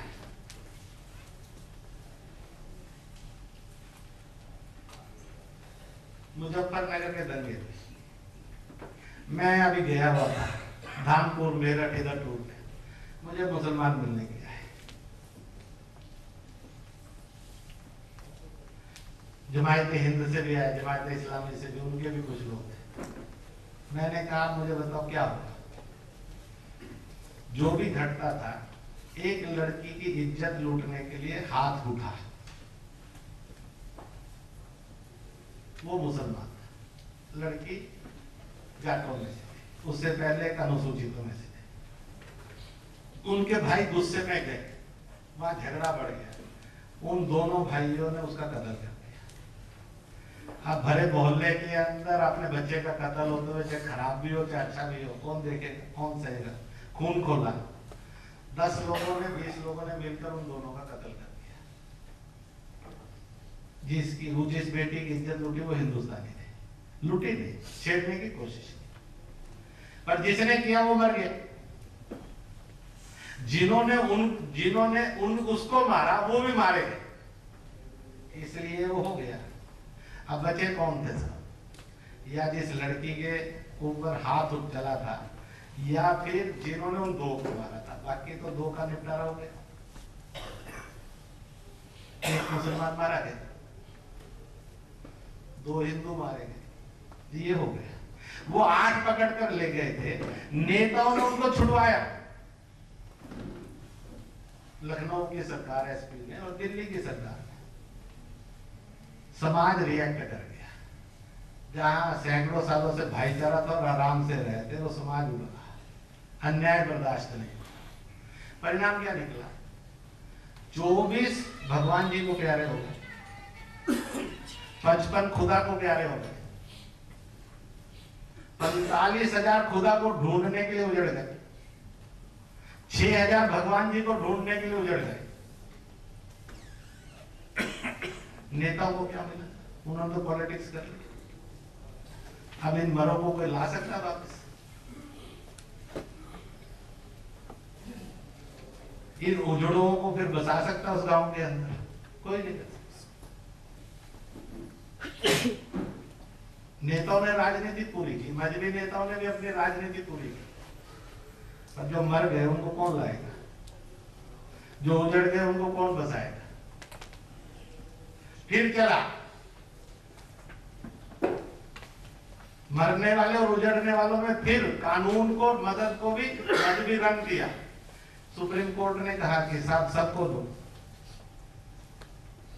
इसलिए मेरे से किसी ने पूछा कि ऐसा, मैंने कहा साहब थोड़ी अकल तो लड़ाते। वो 7-8 पकड़े जाते, कोई सुलह मशवरा होता, बाकी होता, हो सकता है कोई ले देकर 2 साल 4 साल बाद अमन शांति आ जाते। अब ये 45,000 तो दोबारा गांव में बसने नहीं देंगे वो लोग। अब ये कहां जाएंगे? आपने मुआवजा दिया, प्रश्न खड़ा होता है। तो मैंने मौलाना से पूछा, जब मुआवजे में मजहब आया तो आदमी और इंसानियत कहां गई थी? और हिंदुस्तानी क्यों नहीं कहा मुआवजा सबको दो? जब बेइंसाफी हो रही थी इसकी या उसकी, क्यों नहीं कहा साहब इंसाफ सबको मिले?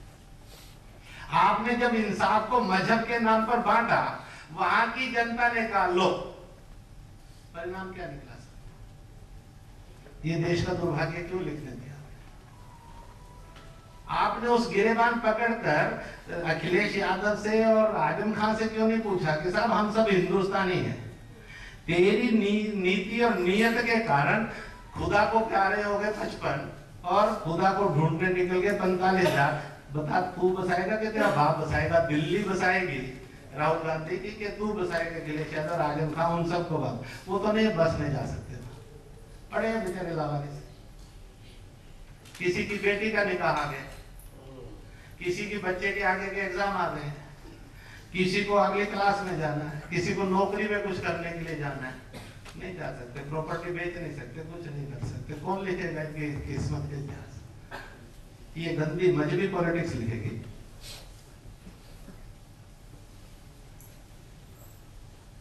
परंतु ये हुआ। मैंने कहा जिनके कारण तुम गांव में बसे थे, जब तुमने उस मालिक से या उससे ही पड़ोसी से दुश्मनी ले ली और नेताओं ने मजहब के आधार पर दुश्मनी करने के लिए तुम्हें फेंक दिया, तो उसके दुष्परिणाम क्यों निकाले? तुम पहले भी रहते थे, किसी को तकलीफ नहीं थी, आगे भी रहते, किसी को तकलीफ नहीं थी, पर सियासत ने क्या दिया? ये मैं आज ताजे दिन तो देखने लगे हाकिम साहब में, बाकी सब मेरे मुंह। मैंने कहा मैंने तो आपको भी पैगाम भेजवाए थे, जो सियासतदान सियासत कर रहे हैं इसमें मत फंसो। इतने लोगों की बदकिस्मती का इतिहास लिख दिया जाएगा, कल इनमें से कोई अपराधी बनेगा, कोई जुआ खेलेगा, कोई आतंकी बनेगा, किसको रोएंगे? किसी की बेटी की इज्जत लूटेगा, किसी को छुरा मारेगा, किसी का गला घोंटेगा, रोटी नहीं मिलेगी तो डाका मारेगा, और क्या करेगा बेचारा? भूखा थोड़ी मरेगा, हड़प कर थोड़ी मरेगा, बेइज्जत होकर थोड़ी जिंदा रहेगा। तो आप क्यों उन सबको अपराध की भट्टी में झोंकने का धंधा कर रहे हैं?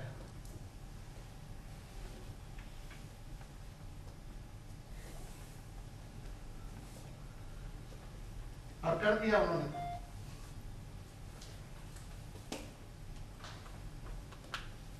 क्या होता है, कैसा होता है, देखता हूं मैं ऐसे। अब क्या बनाऊं? जिन्होंने मजहब की राजनीति की, कोई एक है हिम्मत से माई का लाल लखनऊ और दिल्ली में बैठा हुआ जो इन 45,000 को उन्हें गांव में बसाएगा? कोई एक है माई का लाल उन्हीं 6,000 को फिर से उन्हें गांव में बसाएगा? कोई एक माई का लाल है जो उन 24 और 55 को वापस ला कर देगा? कौन है जो ला कर देगा?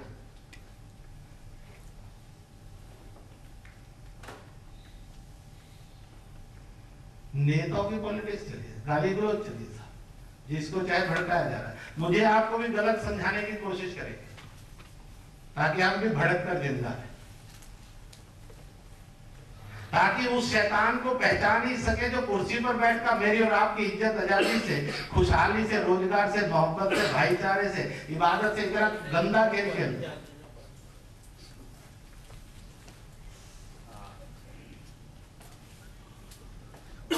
वो चाहता है कि मैं वहीं बस जाऊं। कह रह रहा है सदियों से, सहस्त्राब्दियों से, 5,000, 10,000, 50,000, लाख साल के बुजुर्गों से कभी मुसीबत नहीं आई। सियासत की भट्टी में फंसा तो सुबह कर बैठा, उजड़ गया, वापिस नहीं। मैंने कहा कुछ तो करो। और बेचारा परेशान है, बेटी जवान है, निकाह है, वो मर गया है, दूसरा करना, कहां जाए, किसके आधार पर करे? कुछ लगाने के लिए तो चाहिए। परेशान है, बच्चे का एडमिशन कराना है, उसके लिए 10-20 हजार चाहिए, कहां से जाए? क्योंकि वो जमीन कोई बेचने नहीं दे रहा, वहां जाकर कोई कर नहीं सकता, कमाने के लिए रास्ता बंद कर दिया सरकार। क्या करे? और 2 नेता और जाएंगे सियासत वाले, और 2 मजहब के नेता, वो थोड़ा और भड़काने का धंधा करके चले।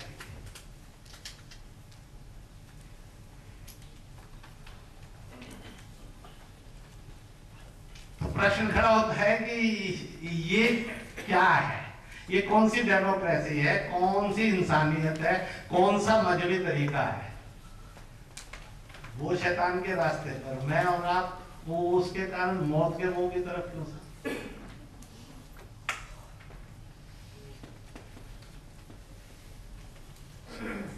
ये मैंने सरकारी आंकड़े बोले, गैर सरकारी आंकड़े मंदिर में जाकर पूछे और मस्जिद में पूछे तो दोनों के 2 गुने, 3 गुने, 4 गुने हो जाते हैं। ये तो सरकार बोलती है कि जो हमारे पास रिपोर्ट है जो नहीं मिली, वो कहते हैं साहब ये झूठ बोलते हैं, और भी है छुपाए हुए हैं। मैंने सरकारी आंकड़ों पर से बोली थी सारी चीज, परंतु प्रश्न खड़ा होता है, सोचने के लिए कभी तो रास्ता खोजेगी कि नहीं खोजेगी?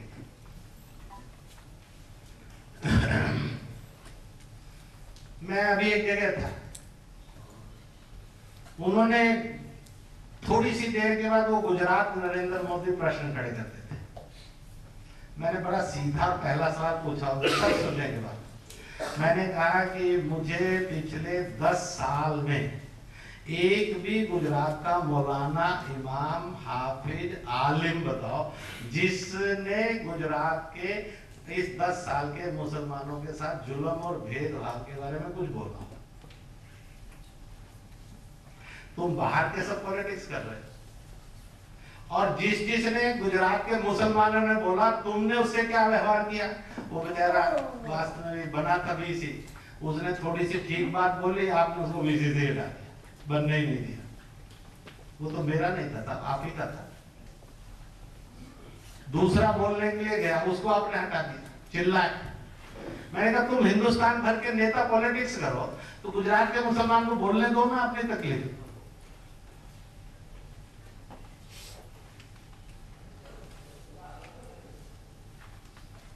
वो बोलता नहीं, वो कहता है कि मेरे साथ 11 साल में कोई बदसलूकी नहीं है। ये कहता है नहीं साले 2000।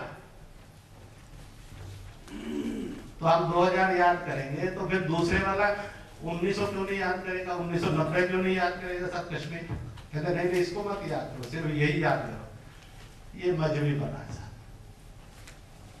मैंने कहा मुझे बताओ, चुप। मैंने कहा जिसका दर्द है वो बोलेगा। वो कह रहा है कि मेरे साथ 11 साल में कोई भी इंसिडेंट जो होना था वो हुआ। मैंने कहा पर कश्मीर का तो आज भी कहता है साहब, हम जो 4 लाख उजड़े और 40,000 मरे, हमें तो मुआवजे के नाम पर कुछ भी नहीं। तो उसकी आवाज कौन उठाएगा साहब? आपने गुजरात उठाया तो गोधरा वाला कहता मेरी आवाज कौन उठाएगा, कश्मीर वाला कहता मेरी कौन उठाएगा। नहीं साहब, इसका उत्तर चाहिए। क्योंकि जब मजहबी बनते हैं तो यही प्रश्न होते हैं, जब हिंदुस्तानी बनते हैं तो प्रश्न बदलते हैं। परंतु तकलीफ आती है सर, मैं गुरुद्वारे में जाकर कहूं कि गोधरा की भी बात करो, गुजरात की भी बात करो, वो कहता है अच्छा अच्छा ये भी एक नया सेकुलर आया है। जब मस्जिद में गया तो मैंने उनको कहा कि जरा कश्मीर की भी बात कर, गोधरे की भी बात कर। वो कहता था ही ना कट्टरपंथी।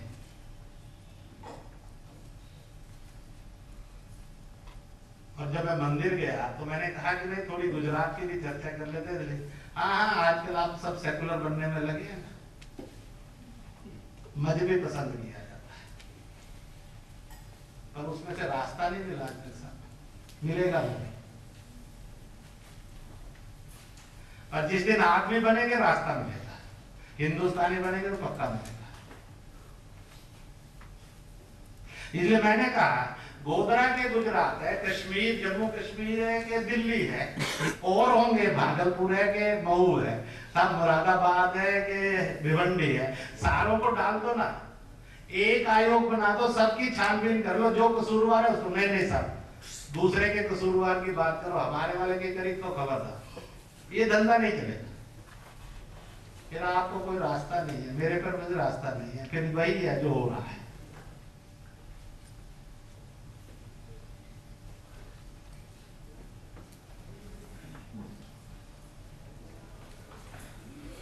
दिल्ली के अंदर सुभाष पार्क, मेट्रो बनते समय खुदाई हुई, खुदाई में अकबरी मस्जिद के नाम से इबादत का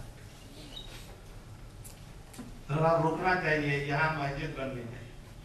लोगों ने किया, उन्होंने बताया कि सब तैयार थे, साधु महात्मा हिंदुओं को आरएसएस वालों ने भड़काया, वो बनने नहीं दे रहे। मेरे पास पुरानी दिल्ली के मुसलमान मिलने के लिए 6-7 इसमें यहाँ भी बैठे, बाकी भी आए। मैंने कहा भाई 1857 के 1880 जबकि भी वो घटना थी। दिल्ली की एक पुरानी दिल्ली की मेजॉरिटी पॉपुलेशन इस्लाम मतावलंबी थी, इस हिंदुस्तानी मुसलमान था। अंग्रेज से पंगा था, फिरंगी मारो, देश बचाओ, आजादी लाओ। अंग्रेज को पसंद नहीं था हमें बाहर निकलना, राज करना, इसलिए उन्होंने आपको मारा। इसलिए आज भी पुरानी दिल्ली को अगर 10-15 फुट नीचे खोदो तो 6-7-8 लाख मुसलमान की हड्डियां मिल जाएंगी, क्योंकि मेजॉरिटी पॉपुलेशन होने की जो पूरी कुचली अंग्रेज के 50,000 लाख, उसमें हिंदू भी मिल जाएंगे, दोनों मजहबों के मानने वाले हिंदुस्तानी। भारतीय थे, हिंदू थे, इंडियन थे। तो साहब फिर उसको सब्र नहीं हुआ, उसने अटैक किया। वो पूरी जहां स्कीमें बनती थी या हमले करने के लिए, तो सोचते होंगे, आते होंगे 10 लोग, छुपते होंगे, उस योजना करते होंगे ब्रिटिश हुकूमत ने तोपों से उसको उड़ा और जितना मलबा आया सारा ऊपर डाल के उसको जमीन में कर दिया। अब इतने दिन से ना किसी को याद था ना कुछ था, खुदाई में आ गए, मस्जिद बन गई। मैंने कहा साहब, हिंदुस्तानी और इंसानियत से तो रास्ता है, मजहब से रास्ता नहीं है। राम मंदिर, बाबर एक विदेशी था, हिंदुस्तानी नहीं था।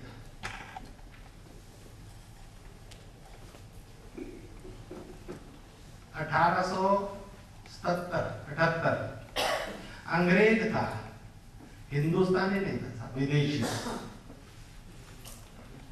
अयोध्या के अंदर एक इबादतगाह थी, सनातनी, जाने वाला मजहब सनातन का हिंदुस्तानी था।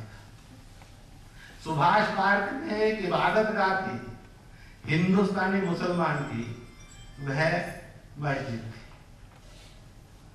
इधर हिंदुस्तानी मुसलमान का इबादतगाह था, उधर हिंदुस्तानी हिंदू का इबादत, सनातनी का इबादत था। इधर अंग्रेज विदेशी था, इधर बाबर विदेशी था। ये उस विदेशी का मुकाबला कर रहे थे, ये इस विदेशी का मुकाबला कर रहे थे। उस विदेशी ने भी मजहब पर, इबादतगाह पर और जनता पर जुल्म किया, इस विदेशी ने भी इबादतगाह पर और जनता पर जुल्म किया।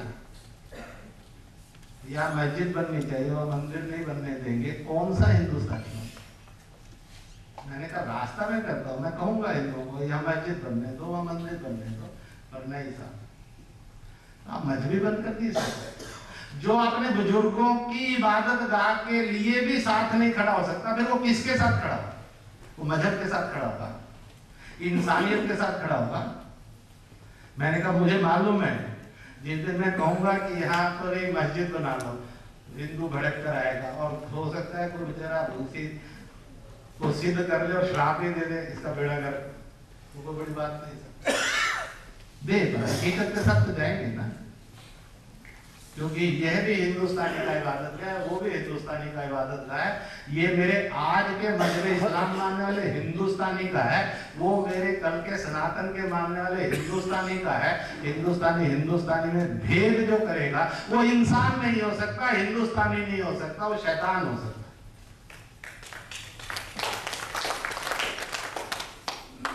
पर इतना दम लाना पड़ेगा बात करने। आप ये मत सोचना कि आपको बुलाया मैं आपके सामने कर, ये मेरा सबक बाकी सब में भी होता है, मुस्लिम मोहल्लों में भी होता है।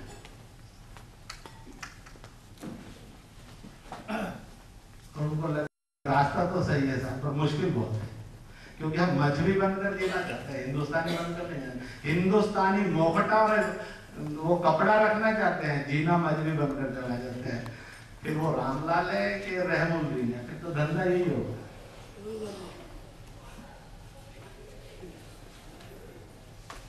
फिर तो विदेशी खुश है, एक बार विदेशी डेविड के रूप में आएगा, एक बार विदेशी और अरबी और तुर्की के रूप में आएगा, पर इस हिंदुस्तानी का क्या बनेगा? उसने आया, उसने मोहम्मद दिन और मस्जिद को मारा, उसने आया, उसने रामलाल और राम मंदिर को मारा, आखिरकार मरा तो दोनों समय में हिंदुस्तानी है। परंतु बहुत मुश्किल है दोस्तों, सब सच कड़वा होता है, पर ये एक हकीकत है। इस हकीकत में से कैसे निकलना है बहुत कठिन सवाल है, और बहुत कठिन भी है। मुझे भी मालूम है, ज्यादा किए तो हो सकता है पता नहीं कौन कौन सी मुसीबत में से जाना पड़े। मैं इसलिए कह रहा हूं कि मैं इन मुसीबतों को झेलता रहता।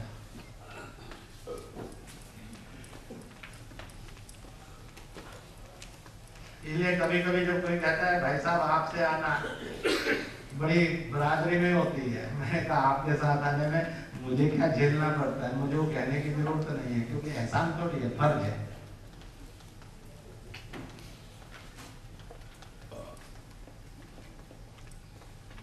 और इसलिए आज इन सब बातों में से इसलिए बैठे 3-4 ये मेरे पास आए, वो कहते हैं जी नहीं नहीं वो बात नहीं करो, सिर्फ इतनी कहो भाई साहब को या मस्जिद बनवाने के लिए रास्ता दो।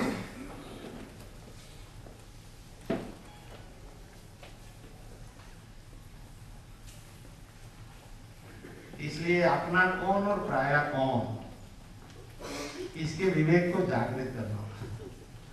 दुनिया में मजहब बहुतों का एक हो सकता है, मालिक एक हो सकता है, वतन अपना अपना है, इबादत का एक हो सकती है, पर घर, इज्जत, रोटी और बेटी अपनी अपनी है। और इसलिए रसूल साहब ने तो फरमाया मुझे हिजरत नहीं करना पड़ता, मक्का में तेरे लिए ही अपनी जिंदगी कुर्बान कर देना चाहता था। तो वो रसूल वो और हम कौन है सर? रसूल साहब ने नहीं कहा केवल मुस्लिम इबादत स्थल के लिए मैं करना चाहता हूँ, मैं अपने वतन के लिए और अपनी इबादत के लिए। मेरी इबादत की जगह आज के मेरे बुजुर्ग की है कि मेरे 100 साल पहले के बुजुर्ग की है। और इसलिए मैं पूछ लेता हूँ, इसलिए पूछ लेता हूँ कि जब हमारे दादाजी का स्वर्गवास हुआ था, मैं इंजीनियरिंग कॉलेज पढ़ता था आया, तो मैंने देखा कुछ आर्य समाजी पद्धति के आए हैं जो सनातन को बड़ी गालियां देते रहते हैं। हम सनातन और आर्य समाजी मिली जुली के कुछ सीख आए हैं। एक मुसलमान भी था, एक परिवार के 2-3 लोग। तो मैंने पूछा ये सिख ये मुसलमान, कहने लगे कि सिख तो अपने बरादरी से बहुत लोग बने आता है कि ये भी कहते हैं कि हम आपकी बरादरी के से इसलिए आते जाते रहते हैं। तो मेरे सामने प्रश्न था, मेरी बरादरी का और मेरे पुरखों का, वो मजहब इस्लाम का है कि मजहब सिख का है, मजहब आर्य समाजी है कि मजहब इस्लामी। मुझे सबका सम्मान करना चाहिए कि जो आज मेरा मजहब है केवल वो पुरखा मेरा, बाकी की ऐसी की तैसी, ऐसे कैसे चल रहा है? तो हमने कब उन पुरखों के लिए इबादत की, तब मुझे पहली बार पता लगा कि साहब सही रोशनी तो यही है।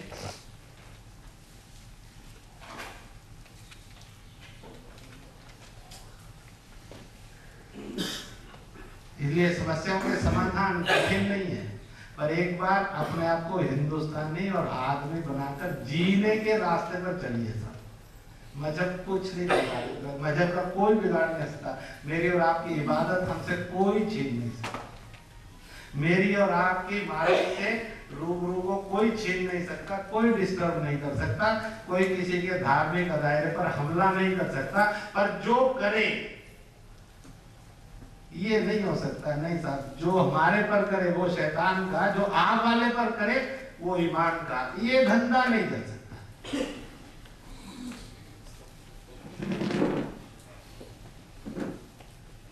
फिर तो दंगे दंगे होंगे, झगड़े झगड़े होंगे, और फिर तो क्या होगा। मैं जब शोलापुर और कोल्हापुर में मुस्लिम एड्रेस करने के लिए गया, वो तो मुझे तीसरी मीटिंग में ध्यान में आया कि गड़बड़ क्या हो रही है। पहले वालों ने बुलाया खूब आदर मान सम्मान से, दूसरे ने बुलाया, तो मैंने उनको कहा कि कुछ मामला गड़बड़ लग रहा है। सवाल जो है साहब शिया और सुन्नी का बहुत झगड़ा है, सुन्नी में देवबंदी और बरेलवी का बहुत है। पहला ग्रुप है वो शिया, इसलिए उन्होंने कहा कि हमारी इतनी इतनी प्रॉपर्टियों पर कब्जा कर लिया। मैंने अपने संघ चालक से पूछा ये कह रहे हैं इतनी प्रॉपर्टियों पर कब्जा कर लिया, क्योंकि आप तो खोजते हैं, आज आपने खोजा क्यों नहीं? मैं उनकी इतनी बात से समझ गया। मैंने कहा यार किसने किया? तो सारे के सारे सुन ली, झगड़ा है पूरा, क्योंकि वहां 170 ऐसे स्थान हैं जिन पर दंगे हैं, इसमें झगड़े और कोर्ट में केस है सब। दूसरी में जब गया तो वो कौन थे? तो वो बरेलवी थे और देवबंदियों से उनका झगड़ा था। पहले मुझे शुरू में लगता था कि शायद कुछ हिंदुओं को लेकर शिकायत है, और बाद में पता लगा तो सारी शिकायतें आपस में। जब मजहबी होता फिर और मजहबी होता तो ये सब भी होता है। तब मैंने पूछा तो उन्होंने बताया 5 मजहबों के बीच में कोर्टों के अंदर 184 मुकदमे दायर है। और इसलिए जब पता लगा आप आ रहे हैं, कल हुकूमत ये हो सकती है इसलिए हमें 3 ग्रुप ने किया, भाई साहब का कार्यक्रम, भाई साहब का कार्यक्रम, भाई साहब का कार्यक्रम। मैं एक दूसरा तीसरा तीसरा चौथा पांचवा छठा 7 कार्यक्रम सुबह 8 बजे पहुंचा, रात के 11 बजे तक करके निकला। तो पर उसमें जो मुसलमानों के 3 कार्यक्रम थे वो ये, तो फिर ये भी देखा मैंने। तो मैंने उनके लोगों को कहा अगली बार मैं आने वाला हूँ 1.5 साल के बाद गणपति उत्सव के अंदर, तो एक बार सारे मिलना।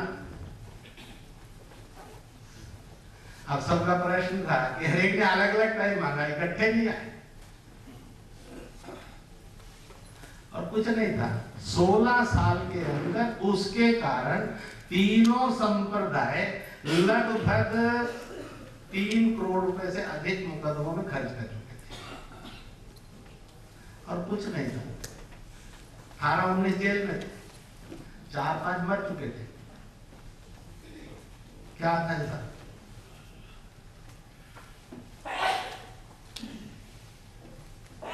और है, मैं नहीं कह रहा कि सब मजहब में मजहब की बरीकियां होती है, उसको करना चाहिए, इसलिए दीन पर चलना चाहिए, पर दीन से लड़ना क्यों चाहिए? दीन ने रोशनी नहीं दी तो दुनियावी तालीम रोशनी देगी क्या? दीन से ज्यादा दुनियावी तालीम में ताकत होती है, और हो गया। दुनियावी तालीम से तरक्की है, दीन से इंसानियत है, और ईमान से वतन की मोहब्बत है। वतन की मोहब्बत ईमान देती है, दुनियावी तालीम तरक्की देती है, दीन की तालीम इंसानियत देती है। पर वो इंसान बना रही कि कुछ और बना रही?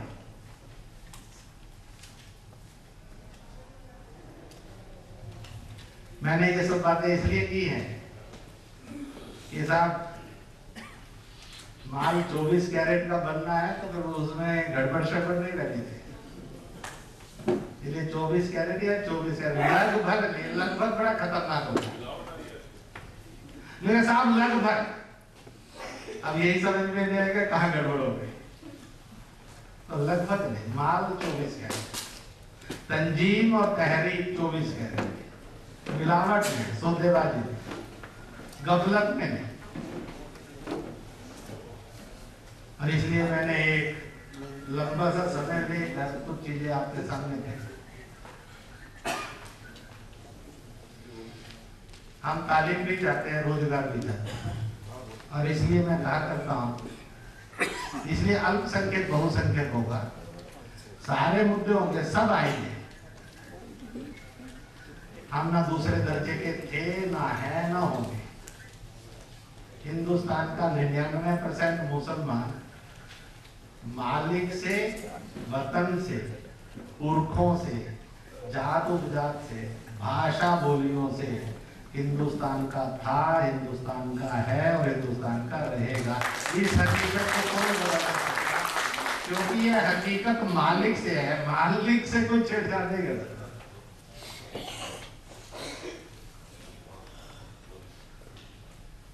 और इसलिए वोट बैंक पर वोट नहीं बनकर देना, इंसान बनकर देना। सरकार के रहमो करम पर नहीं देना, खुददार बनकर देना। और इसलिए ये रिफॉर्मिस्ट मूवमेंट है।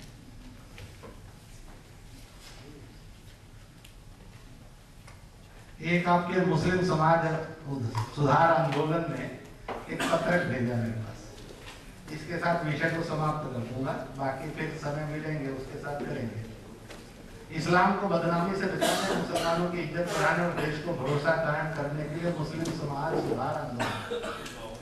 मुस्लिम समाज सुधार आंदोलन में खुद कहत करे, ना किसी नेता से, ना किसी धर्मगुरु से, ना समाज सुधारक का इंतजार करे, जो करना है खुद करे। आपकी एक पहल हिंदुस्तान को जोड़ेगी, मुसलमानों के दिल पर राज करेगी, लोग भरोसा करेंगे। फिर हिंदुस्तानी इस्लाम कि हर हिंदुस्तानी इस्लाम की इज्जत करेगा, अपनी कमियां ढूंढे, उसे दूर करें। फिर देखिए कैसे आप हिंद की आंखों के तारे बनते। पहले सोचें क्यों बदनाम हुए, ये उन्होंने लिखा।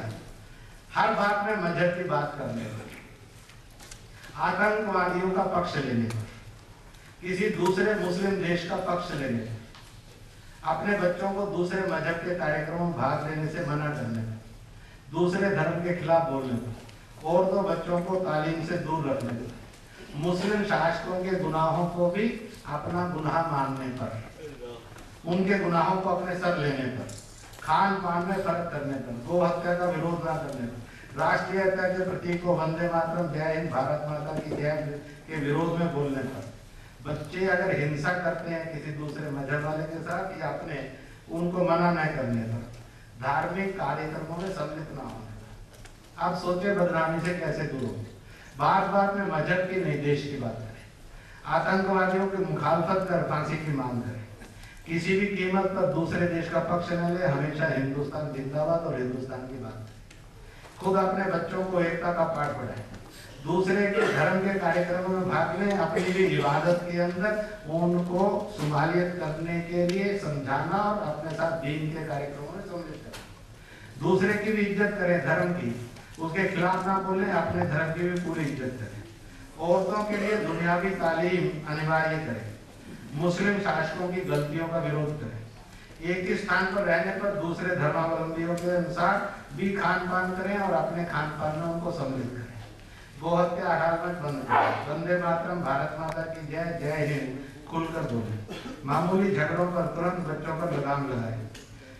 जैसे हम अपने धार्मिक दायरों में हिंदुओं को सम्मिलित करें, मंदिर, रामलीला, दुर्गा पूजा समितियों में हम भी पदाधिकारी बने। ऐसा करके उन्होंने एक पत्रक दिया है।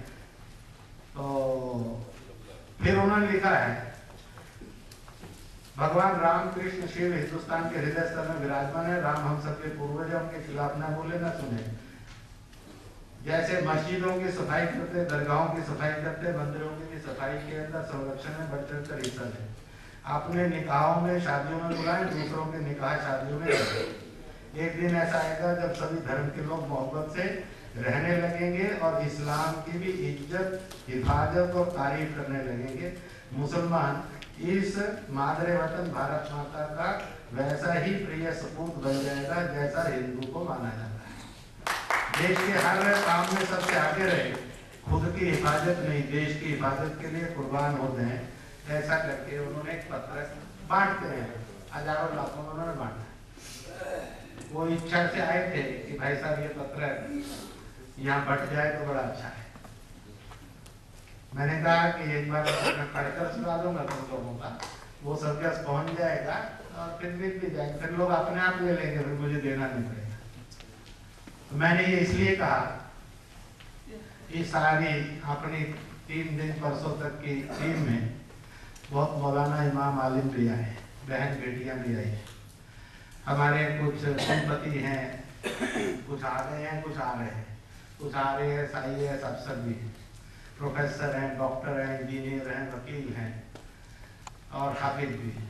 तो एक लगभग मोटे मोटे में जो 72 फिरके माने जाते हैं, मैं अभी एक लेख पढ़ रहा था 72 इस्लाम के फिरके, उसमें 68 फिरके दिए हैं, 4 कम थे, मैंने पूरे पढ़े। तो फिर उनका फोन आया कि दूसरा लेख भेज रहे हैं, तो वो सारे भी कब कब कौन कौन से का जन्म हुआ, कैसे उसमें हुआ, क्या बारीकियां अंतर है, और कौन बहुत खटपट करते हैं, कौन को काफिर माना जाता है दूसरों की नजरों में, ये सब उन्होंने लिख कर दिया।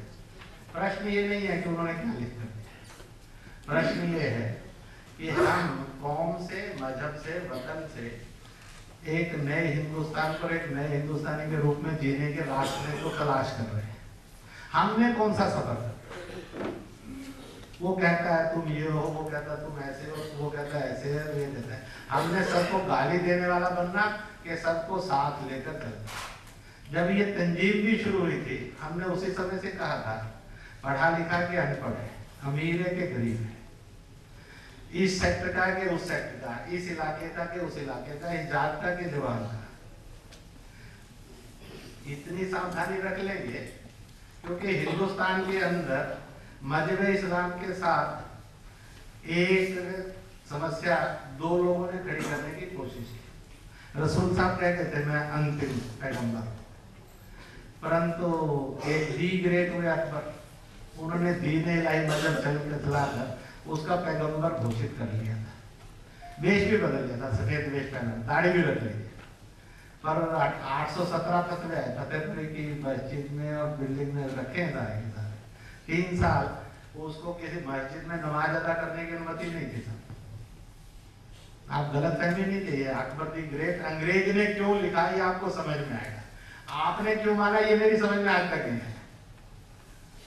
और उसने ये एफर्ट किया था कि एक नया नबी के रूप में मुझे स्थापित किया जाए, और इसलिए उसने बहुत बड़ी संख्या में मौलाना इमामों को और बुद्धिजीवियों को, आलिमों को अपने धन से खरीदा था और दीन इलाही मजहब चलाया। और दूसरा 112-13 साल पहले अहमदिया कादिया में हुए, वो चला नहीं, ये चल गया थोड़ा बहुत। तो हिंदुस्तानी एक सरजमी है जहां सबको इज्जत है, और हिंदुस्तानी है जिस अकबर ने इस्लाम के अंदर इतना भयानक खेल खेला, उसको भी ग्रेट मान लिया। आपने क्यों ग्रेट माना ये मुझे आज तक समझ नहीं आया, क्योंकि आपके उस समय के सारे मौलाना इमाम हाफिजों ने जो पैसे से ले जीते थे पूरी दुनिया भर के, सब ने उसके खिलाफ अपनी राय दी थी।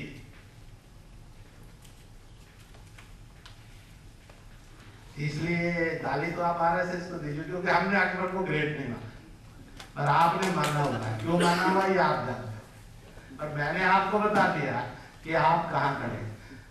सच जानने के लिए कोशिश करें, भड़कने से पहले। अज्ञान के कारण ये नहीं मान लेना चाहिए कि दूसरा गलत है, ये समझना चाहिए कि अपने में तो संकट नहीं। और इसलिए जब मैं शहर काजी और मौलाना इमामों के भोपाल में और ऐसे 4-5 जगह थी, मैंने उनसे पूछा था अकबर दी गए, उनको मेरे कारण वो सब संभल गए थे कि भाई साहब कहाँ ले जाएंगे कुछ मालूम नहीं, जरा वार्ता सोच कर की जाए। भड़क कर की तो मुश्किल है और जल्दबाजी में की तो भी मुश्किल है।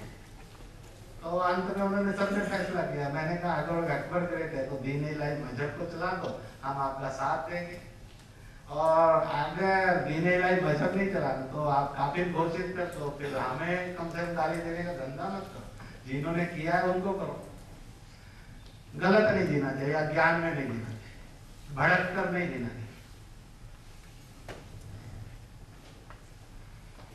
और इसलिए हमारा सफर बहुत सीधा है और साफ है। किसी की इबादत से कोई छेड़छाड़ नहीं। अपनी इबादत को, अपनी इज्जत को हिम्मत से, हौसले से, दिलदारी से करना है। दूसरे की किसी की इबादत से खेलना नहीं। अपने और पराये में गड़बड़ नहीं होनी चाहिए। अगर पराया अपना है और मेरे ऊपर के जुल्म आपके जुल्म नहीं है, तो आप कभी जिंदगी के अंदर तरक्की नहीं कर सकोगे, आप जिंदगी में सलामती नहीं ढूंढ सकोगे, आप जिंदगी में अमन नहीं खोज सकोगे।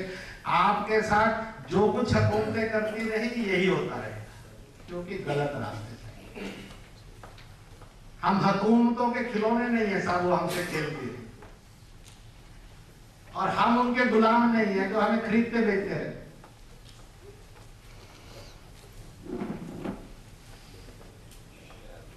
इसलिए मजहब लिया, ये कोई हमने गलत नहीं किया, ले लिया तो उस पर एक सच्चे हिंदुस्तानी और एक सच्चे इंसान और आदमी के साथ कैसे जीना,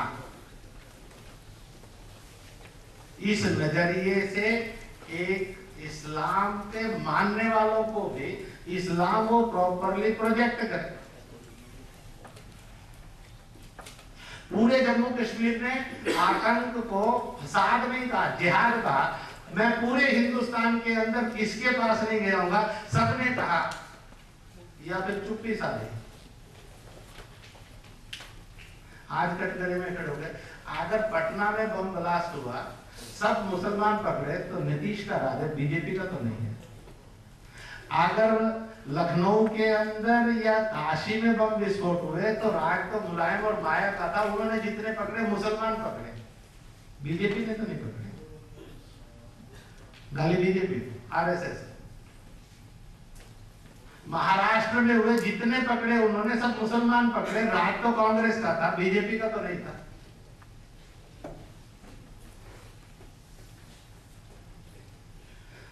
जो केंद्रीय हुए दाराज तो पिछले 10 साल से सेकुलर कांग्रेस का था और उनको पार्टियां वही थी, उन्होंने पकड़े। बीजेपी का तो नहीं था, आरएसएस का तो नहीं था।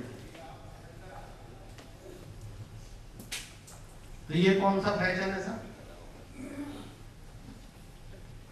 गाली देने के लिए वो, गाली देने के लिए हम, बर्बाद करने के लिए वो।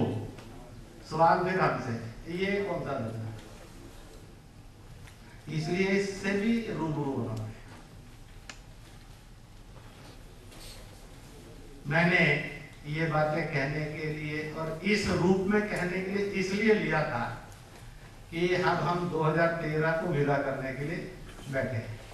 2014 हिंदुस्तान के लोकतंत्र में भी और दुनिया के अंदर भी एक नए सवेरे, एक नई खुशबू, एक नई रोशनी के साथ इंतजार कर रहा है। अब उसके अंदर से आपको जिस गली मोहल्ले में जाना है वहां आप उत्तर देने के लिए दमदार बने, ताकि इस्लाम मजाक का विषय नहीं बने, मुसलमान शक के विषय में नहीं आए।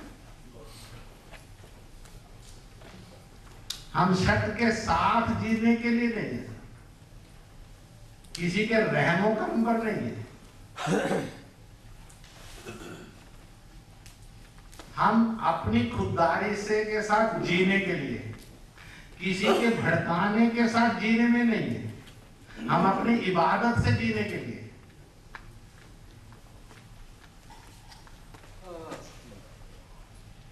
और इसलिए ये कार्यशाला करना और इस कार्यशाला में से हर सब्जेक्ट के ऊपर साफ सुथरी मानसिकता के साथ अपने गली में, मोहल्ले में, दलों के अंदर जाकर खड़े होना। हम नहीं कहेंगे आपने वोट किसको देना है, जहां पसंद आए उसको देना, परंतु अपनी मजहब इस्लाम को, हम उसके फॉलोवर हैं, मुसलमान को, हम एक हिंदुस्तानी हैं, इन तीन की पहचान को सही रूप में, रोशन रूप में, खुशबूदार रूप में कैसे पेश करना, चाहे सामने इस पार्टी का है चाहे इस मजहब का, इस नजरिए से मैंने ये विषय रखा।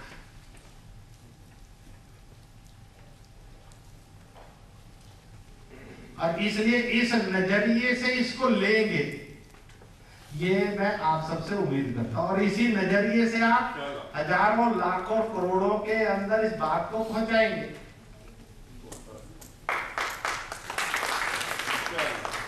इसलिए मैंने एक नए अंदाज में और कुछ नए प्रकार से सब्जेक्टों को रखा। तालीम हमारा हक है और हमारा फर्ज है, किसी के रहम पर नहीं। रोजगार हमारा हक है, हमारा फर्ज है, किसी के रहम पर नहीं। भाईचारा, मोहब्बत हमारा हक है, हमारा फर्ज है, किसी के रहम करम पर नहीं। उजड़ना और कोई हमें खरीदता रहे, इससे बचना, भड़कने से बचना, झगड़े से बचना और किसी के बहकावे से बचना, ये हमारा हक और फर्ज है साहब। और इसलिए इस पर से कैसे जाना। अंत में इतना कहूंगा कि हम 3 दिन रहेंगे। आप जिस शहर से आए हैं, जिस गांव से आए हैं, जिसमें से आए हैं, ऐसे जाना चाहिए कि ये जो 150-200 लोग आए थे, ये एक ऐसा मालिक का गुलदस्ता है जो जड़ से एक है, तने से एक है। जड़ से वो मालिक की इबादत वाला है, तने से वो वतन की मोहब्बत वाला है, बाकी वो खान पान में, जात में, जुबान में, इबादत में और अलग अलग प्रकार के फूलों वाला है, रंगों वाला है, खुशबू वाला है, और जड़ से एक है, तने से। इसलिए जड़ से मालिक एक, तने से वतन एक, और उसके अंदर बहने वाला खून। ना हरा बनाया मालिक ने, ना लाल बनाया, ना पीला बनाया, सबका लाल बनाया।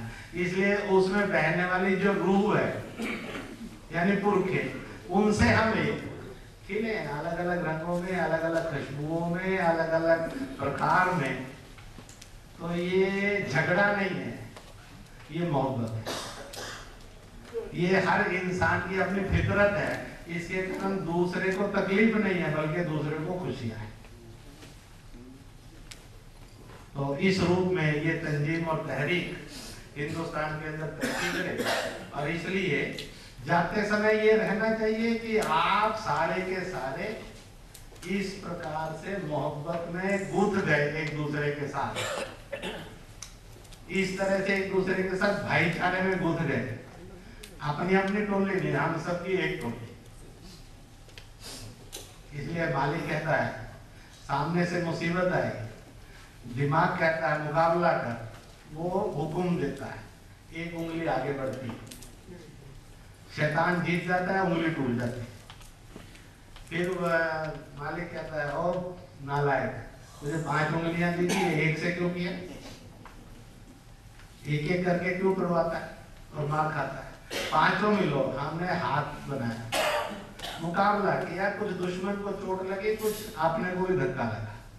उसने कहा नालायक, एक एक से 5 तो मिले मिलकर, और एकजुट नहीं थे, तुम्हारी रूह एक नहीं थी, इसलिए इसको भी एक कर, क्योंकि ये मालिक से एक है, वतन से एक है, पुरखों से एक है।